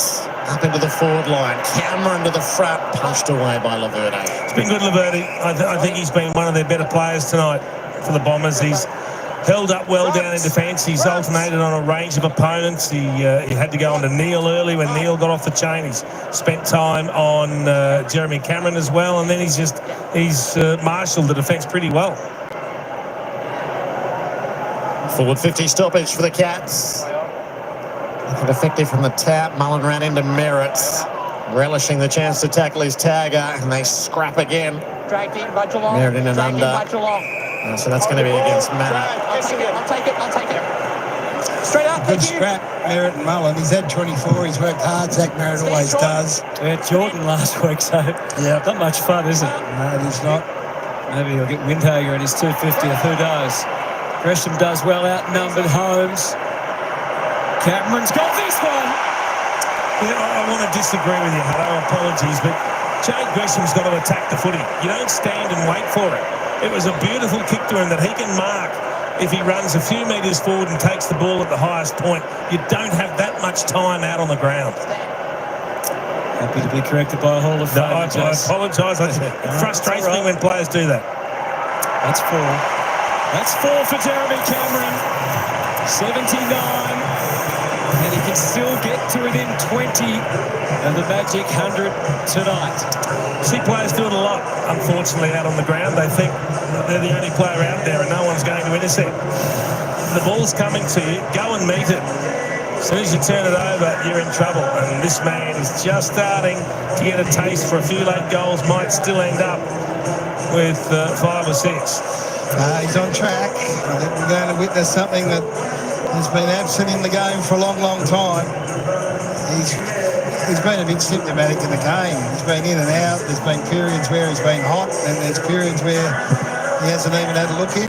And he can kick goals late, can't he? I think in West Australia this year in particular, Jimby kept him subdued for all the night, and then Jezza just still ends up with 5 or 6. He had 2 disposals in the first term, kicked 2 goals, 2 in the second, 2 disposals in the third term. He has 2 goals, 1 so far in the last. And Stanley has a chance to send the Cats forward. He put it through Bowes, corrects the angles to Holmes. In full flow, he's got rights to go. Cameron will get it on the bounce, will he? Chases to the boundary. Crowd rises to the cause. Footy eludes him. Well, he was having the shot, Max Holmes, and it nearly worked out the perfect kick for Jeremy Cameron. Just turned over and went towards him. Just didn't get the favourable bounce. I told you in the pre-match that when Holmes is on the move, you may as well just double back to goal because she's going in deep. Can't set up again. Puts South's goal side. Dersma mugged. Go quiet. Thank you. Straight up. Back out to 41 points here. They had closed and got it to within 20. It's got to hold on here, the Bombers. They've been really competitive. Gresham, Laverde under pressure. Kick to open space. May a chance to arrive first. Guthrie's right with him. Hand pass the little errant. Roberts makes it okay. Blind hand pass, no good though. Smith got it from Bowes. Tossed it up for Dempsey to have a leap at. Clark underneath. Goldstein. Blackiston. That's not much of a kick. Now Atkins' play here is to take the shot and hang it for behind. Yeah, that's the sort of mistakes that you don't want to see in the last 4 or 5 minutes because we're being uber critical. We don't want Essendon to lose some of the goodwill that they've built up in this game against a really fancied opponent. 41-point margin is just about as big as it should be, really, given what we've seen since half-time. Well, they have lost a host of games by that margin this year too, the Bombers. Guelphy with the ups. Stewart with the side of the hand. And goes straight to McGrath. Kicks to McMahon. Thrust from DeConey. Not enough to draw the ire of the umpire. What a night it's been for Liam McMahon. What an unexpected adventure he is having at the moment. Peter Wright! Yep. Deserved more support from the crowd. Remarked like that. Down towards Menzies, tucked away. In amongst two cats. Got a bit of a buffering too. Handball from home. Stretches right out to DeConey. Off to Humphreys. Down the line. Stengel to fight to get rid of one opponent. And then he had to deal with Redmond as well. Archer Mays hurt himself down the other end of the ground. He was the target they should have kicked to, and he went to take off to lead and just crumbled to the ground. So he's going to come off, Gas. I think he's in trouble. There was no one around him, Jace. I don't think so. It's sort of some sort of stress injury, you would think, which is not great. What about the Essendon medical staff this year get a little bit more cash for the work they've had? Yeah, exactly. Goldstein creative with a hand pass in the mount to march. Manor, Dempsey, blitz arms. A chance to have a look inside the 50, slam it onto the boot. Very wide. Out onto the crowd. Cross our fingers for Archer May there. It's never a good moment. And no contact behind the play when you crumple to the ground. I don't think it was Achilles. Well, how would you know that? That's what you generally think when you're on your own, but it didn't kind of look like that. Dempsey just tosses it up. Cameron lurched forward. The umpire went for it. It's a push. You're right, Anthony. It's just smelling out a nice little flurry towards the end of the game here. It felt like he had to get to 80 tonight to be a legit chance, not just a let's talk it up chance. This is goal 80? This would be 80. He just didn't need to do it, Jaden Laverde. Had plenty of cover. It's a definite push. 4 goals, 3. Jez for a handful. Come on, Jez. Hasn't quite been his night. 4 goals, 4. Where's that ass going? Onto the shin. Hopefully it's just a front contact injury. A good result. Stand! Play on! Perkins. Back with it. Shield. Tackled and the handball goes straight to O'Connor. Read him with the footy, but Atkins next in line. Humphreys again. Somehow those wriggles out of there. Awkward ball for McGrath and company. Redmond. Neale, good time to lose the traction. Goes again. Feeds it to Roberts, who tripped the line fantastic and got tripped right on the line. Takes the free. 2 minutes remaining. Can Cameron get to 80 goals? That's 30 for Roberts tonight. Yeah. He couldn't have done much more from the player in the position that he plays, really, given the circumstances. Put forward his case for a rising star.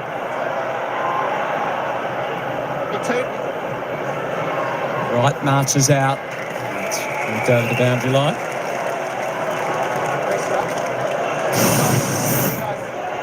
Over the front of the foot.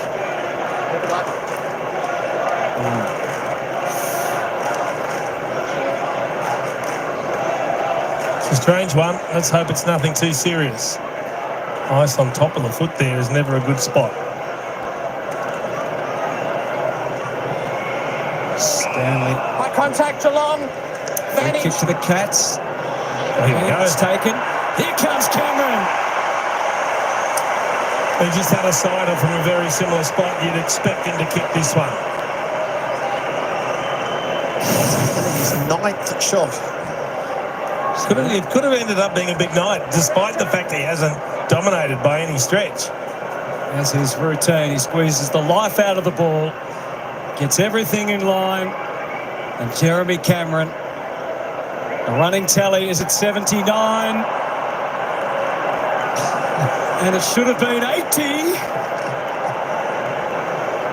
But it wasn't. Well, we don't want him to get stage fright as he approaches the big... No, we don't want him to do a John Longmire. That would be horrible. Good evening, horse. Drive by the horse. He probably doesn't want to remember that either. Poor old horse. He kicked 2-8.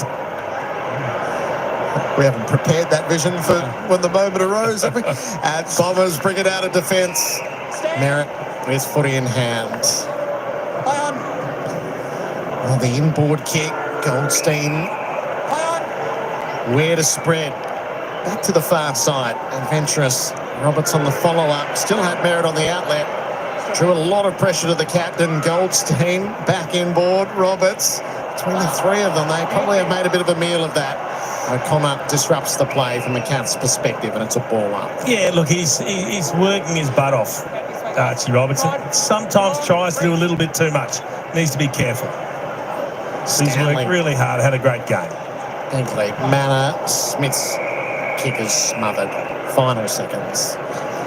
44 was the biggest lead of the game. It came in the third term, and then it stretched us in a few different directions before we've arrived back there.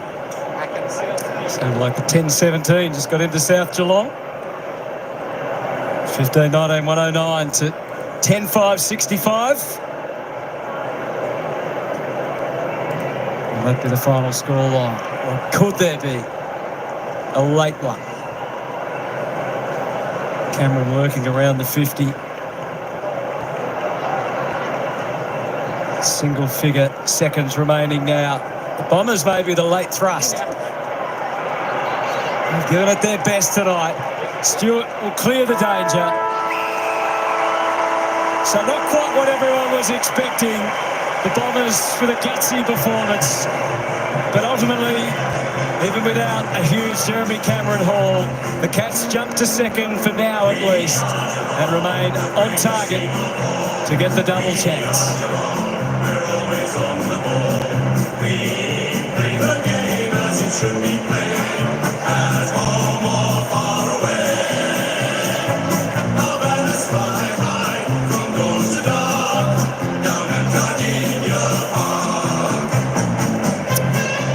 Bit of a jump scare in the third quarter for the Cats at a moments in the final, Jason Dunstall. A little bit. It was workmanlike, I guess, from Geelong tonight. It wasn't their most impressive performance, and it must be difficult knowing what's around the corner in terms of finals, and they have this draw where they're playing a lot of teams in the lower regions of the league ladder, but they did what they had to do, and when they were pressed, they found a way to kick a couple of quick goals just to open up that comfortable margin again, take it from 20 back out to 40.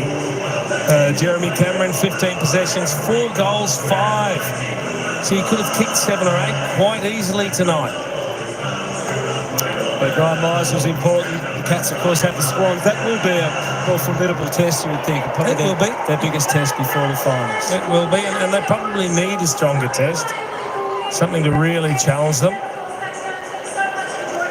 It's been a tough year for Essendon fans, but they have found quite a bit, haven't they? Found out a lot about some of their players, what they can do. Yeah, some new faces out of nowhere. Archie Roberts has ended up with 33 possessions. What's he played? This is just his 24th game of football, so he's getting better and better, which has been absolutely brilliant. We've seen Arch May come in and compete well in the air. Isaac Kako starting to show what he can do when he goes into the middle of the ground. Some centre clearance work, which has been impressive. Gives him a little bite, a little bit of pace in the middle of the ground, which is great. Angus Clark continues to develop. So four goals. Yeah, and he's a player that doesn't need to get a heap of possession to have an impact on the game. That's the great thing about him, because he's so competent in front of goals. All right, Kevin Mooney has the Cats captain of the night. Thanks, Hado. Well, Tommy, didn't quite work out as everyone else had planned, but it was a pretty tough game in the end. Yeah, it was. Probably some frustrating parts throughout the third quarter that we'll look pretty hard at, but, I mean, you come away with a win down here. Last home game for the year, it's really pleasing. We put ourselves in a good position, so just keep moving forward. Let's talk about the start of the game. I think you had 10 intercepts as a team. I think your best is 11 as a team, so that was a great start, the way that you put the pressure on. Yeah, it was. That's a byproduct of the stuff that was happening up the field. They weren't getting a lot of clean ball out, and then our big boys behind me were absolutely juking them, so it was good to see. Did Shannon Neale not get the memo about Big Jezza trying to kick 100 early? No, we're not too concerned about that. I thought Scratcher was amazing early. He really set the tone. His contest work's come so far in such a short period of time, and we're so proud of the player he's become. Through the midfield, obviously Max and Bailey just had big nights as well. I mean, you've been in this club now for a long time. Have you seen that type of speed through the football club, through that midfield? I think Pat at his best way back when I started was as good as I've ever seen, but Max's explosiveness away from contest is something to be absolutely admired. He's a special player, and he's a really fantastic fella, and then, Bailey just gets 35 for fun, so we're very lucky to have them both. How well has he fit into the club? He's been amazing, mate. Can only speak on, the attitude that he's brought and the energy that he's brought. He's a different cat, and he speaks his mind, but we absolutely love him, so he's been great. All right, the Jezza 100, is it something that you guys talk about in-house? Do you have a bit of fun with it, or is it just non-existent? I think we'd be pretty ignorant if we weren't, aware of the stuff that's sort of going on with the media and the commentary around it. But I think we spoke pre-game, about how we wanted the game to look and not necessarily what the scoreboard reflected. So I think for a lot of the game tonight, we reflected that, and we're just looking forward to next week against Sydney up there. Tommy, you talked about this being the last game here for the year. Do you still get wowed by just, the support you get down here? Oh, mate, we're so lucky. This stadium's come a long way. Probably, from your day, my first few years, it's an absolute dream to play in front of this crowd, and we're so lucky to have this town behind us, and we're just looking to put on a show every week. Oh, mate, a couple of weeks, and then the big show starts. Thanks, brother. Tom Stewart leading the Cats to another win tonight, and Geelong announcing that they have surpassed 91,000 members this year, which goes past the previous record of last year, which was just under that at 90,798. And so they should have a lot of support given the incredible success they've had over so many years, Jason. Well, they're the best at just staying up around the top of the table and competing time after time. They recruit so well. They blend the cherry-picking good players from other clubs, as well as bringing through really good quality youngsters that they find sometimes deep in the draft. They've managed the list as well as any club in the competition, particularly this century. I think they're incredibly impressive as a football club. So it's a big game now against the Swans at the SCG. The Swans have Brisbane first tomorrow, but since they've been able to get most of their stars back, they've been much more competitive, the Swans, at 10-10 for the season, so that won't be a pushover for Geelong. No, that'll be a different sort of game for them too up at the SCG. So they'll have to get everything right, but you expect them to go away and get the job done, and then we certainly expect them to take care of the Tigers in the last round. So they look consolidated in the top four. It's just a matter of if they can force their way into the top two. Anyone else makes a mistake, they're ready to pounce. So the Bombers tonight, the Chairman David Barham and the coach Brad Scott would have a bit of positive to reflect on what we saw tonight. All primetime fixtures to come Friday night, St Kilda Thursday night, Carlton, and then Wednesday night, the Suns. The AFL's overdue homework at the end of the home and away season. Worked out well if you're a Bombers supporter. Good to see all those primetime slots if you can't get to the game or you can't get your tickets. There's a couple in their weight division to come to just test where they are. So super competitive against the Swans at the SCG, and they'll take a lot out of the second half at GMHBA. So into their home environs against teams around them on the ladder. I think Carlton's one of them, isn't it? And the one thing you want to do is you come off the back of an effort like this, when you get an opportunity to register a win and reward yourself, you need to do it. You need to carry on the good work that they've done in patches. So far from their best, but most importantly, the Cats able to register another win and go to second on the ladder. Oh, they're trying to chinny grind Myers off and he doesn't want it. You say 150, that's not enough. At least walk off first. Birthdale Bryant. Where's he hiding? There he is. Shake of the head.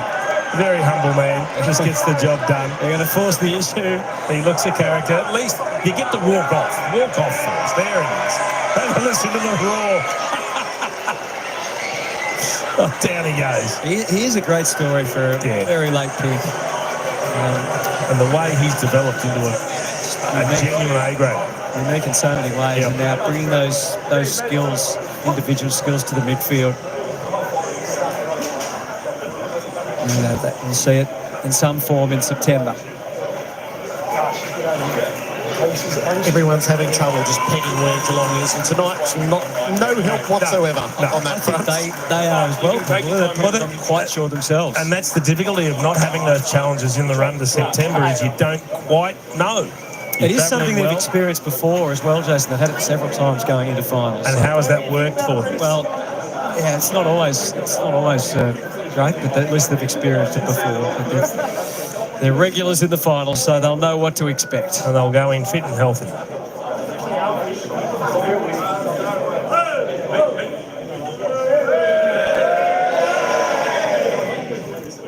are Geelong, the greatest team on all. Hey, we are Geelong. We're always on the ball. We play the game as it should be played. Hey, I no more far away. Our man is flying high from dawn to dark down at Kevin Park. Not the most rousing. All right, folks, there we go. Well, it was the Cats hanging on and extended their lead in that final term. 15-19, 109. The Essendon Bombers 10-5, 65. It was the Cats by 44 points this evening. Now in the second spot on the AFL ladder, season 2025 Bombers putting on 3 goals in that final term. The Cats 4 goals 6. I tell you what, they could have made that more. Jezza missed a couple he should have got. Oh my gosh, he could have been over the 80 goal mark for the season. Wow-wee. All right, let's quickly duck over and have a look at the goal scorers and the stats for the players out there tonight. Of course, top goal scorers were Liam McMahon for the Bombers on 4. Peter Wright with 1. Zach Merritt, McGrath, Goulfey, Gresham, Dersma, singles for the Bombers. And for the Geelong Cats, Jeremy Cameron ended up with 4 goals, 5. Thank you, mother, for the Rabbits. I tell you what, he could have ended up with an absolute monster haul. Kicking wayward, as I said, he should have had more, but he kicked 4 goals, 5. Well done, Jezza. On target to reach that 100 somewhere in the finals. Shannon Neale had 3. Also, Manor with 3. Blixars with 2. Graham Miles, the milestone man, he got 1. Dempsey and Brad Close, singles for the Cats this evening. There we go. The ball magnets, Archie Roberts actually topped the table for the Bombers with 33. 18 kicks, 15 handballs, 7 marks, 2 tackles, a clearance. Bailey Smith for the Catters, Mr. Headband, 31, 25 kicks, 6 handballs, 6 marks, 4 tackles, 9 clearances. Had a fantastic game. The only 2 players in the 30. Maxie Holmes, of course, up near the lead on 29. Zach Merritt did well with 27 for the Bombers. 10 tackles, 6 clearances for him. There we go. Let's just roll down a few. Dylan Shield, Andy McGrath on 23. Myers and Blixars on 22 there for the Cats. Tommy Stewart, reasonable game for him on 18. Of course, Todd Goldstein, the big ruckman for the Bombers, 17 touches. 5 and 12, 23 hitouts, 3 clearances for him. Let's keep going down, see who else we've got. Jeremy Cameron, there we go. He ended up with 15, folks. 15 disposals, 13 kicks, 2 handballs, 7 marks, 2 tackles, 4 goals, 5 for Jezza. That was his night. I tell you what, he had some good spurts. He had plenty of chances in that final term there. Just couldn't, unfortunately, capitalise on his set shots there. So maybe next week he'll put in a big bag of them.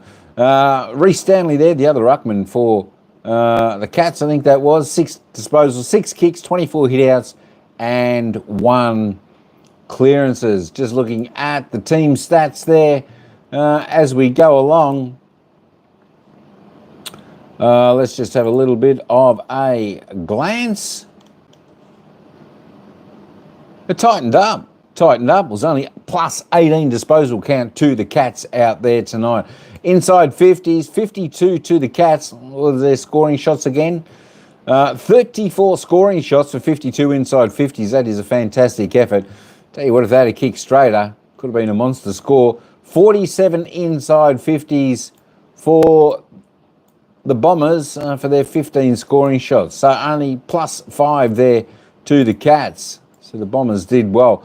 Disposal efficiency held up pretty well. Season average for the Cats, 72. A little bit under there for the Bombers, but the efficiency inside 50 for the Cats was just fantastic.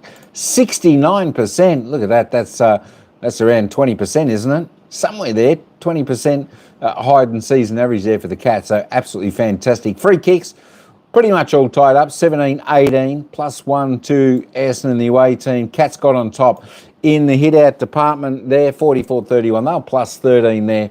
Got on top in the clearances as well. They were plus 9, consisting of plus 4 centre clearances, 14-10 to the Cats, and the plus 5 in the stoppages, 21-16. Contested possessions, only 15 the difference. Uncontested, 25 the difference. Tell you what, it was a pretty good contested game from both sides. They did really well, Essendon, so don't be disappointed with them. They were plus 16 in the marks. Marks inside 50, though. Geez, their targets down forward, the Cats. Absolutely fantastic down there tonight. 21 marks inside forward 50. Big numbers, big numbers. Bombers got their game going in the second half there. They were 11 marks inside forward 50. Just looking at the tackle count, good to see both teams' tackle count rose up at half-time. 59 to the Cats, 67 to the Bombers. Bombers bringing good pressure there. Cats, always good inside 50 forward pressure. They got a big season average of 14.7. They topped that, was 17 tonight. Bombers also going above and beyond their season average of 8.5, up to 14 there tonight. Let me just put on the live ladder now. Let's just reload that up. Geelong will run second tonight. And, of course, there we are, Geelong, second spot on the AFL Premiership Season Ladder 2025. Equal top with Adelaide, Geelong, Collingwood. Of course, we know Adelaide is still yet to play this week. 139.8%, so they're 4.3% behind the Adelaide Crows. And, of course, Brisbane sitting there only 2 points behind. They're still got to play tomorrow. They'll play Sydney. Hawthorn have already played this week, of course, and won. Fremantle still to play, so Geelong will either remain in second or third. All depends what happens to the Brisbane Lions. And, of course, for the teams playing tonight, who they play next week? Well, Essendon, they take on St Kilda next Friday night at Marvel Stadium. And, of course, Geelong, well, they have a little bit tougher match next week. You would think, folks. They head up to the MCG next Sunday. That's right, next Sunday. It's at the SCG. Geelong plays Sydney Swans. That's next Sunday, 3:15 p.m. game. That should be a ring-a-ding-ding game. If Sydney bring their form, they could trouble Geelong a little bit. That's going to be a real interesting game. 100%. You can count on that. But I'll tell you what, it was a good game. Look, the Cats... they were pretty much in control of most of the game. Essendon did have their swings, especially in that third term when they bagged a few goals. But the Cats got on a couple goals, steadied the ship, and, of course, in the last quarter, ran away with the game. 44-point winners here to the Cats tonight down there at GMHBA Stadium. The Cats sitting in second position, looking good, of course, of 2 more games for the Cats for the home and away season. And then we head into the finals. Cats looking reasonably well. So it'll be a good test for the Cats next week against Sydney. Of course, they need to get it all right. They've got to play a couple of reasonable sides, especially coming into the finals. But at least Sydney will be a reasonable test for them next week, exactly what they do need. All right, folks. Hey, that's all I got for this one. Don't forget footy coming up over the weekend. Of course, tomorrow you got Richmond St Kilda. Brisbane taking on Sydney Swans. I'll try to cover that game if possible. Carlton, Gold Coast, Port Adelaide, Fremantle. They're your matches tomorrow. And, of course, Sunday, the Giants, North Melbourne. Melbourne taking on the Western Bulldogs. And, of course, West Coast Eagles taking on Adelaide. I'll try and get that West Coast Adelaide game going there because they are the top of the team, top of the ladder team. We'll see how that goes. All right, folks. Hey, thanks everyone for coming in, tuning in. Hope you enjoyed the game tonight. If you're a Geelong supporter, I'll tell you what, you're going to be smiling right about now, sitting second on the ladder. Of course, commiserations to Essendon, but you did put up a good fight as always. Just haven't got the class and skill that the mighty Cats have got out on the park. That is for sure. All right, folks, that's all I got for this one. Hey, thanks for tuning on in. You want to tune on in again? We'll catch you tomorrow. Until then, ciao for now. We'll see you at the next game.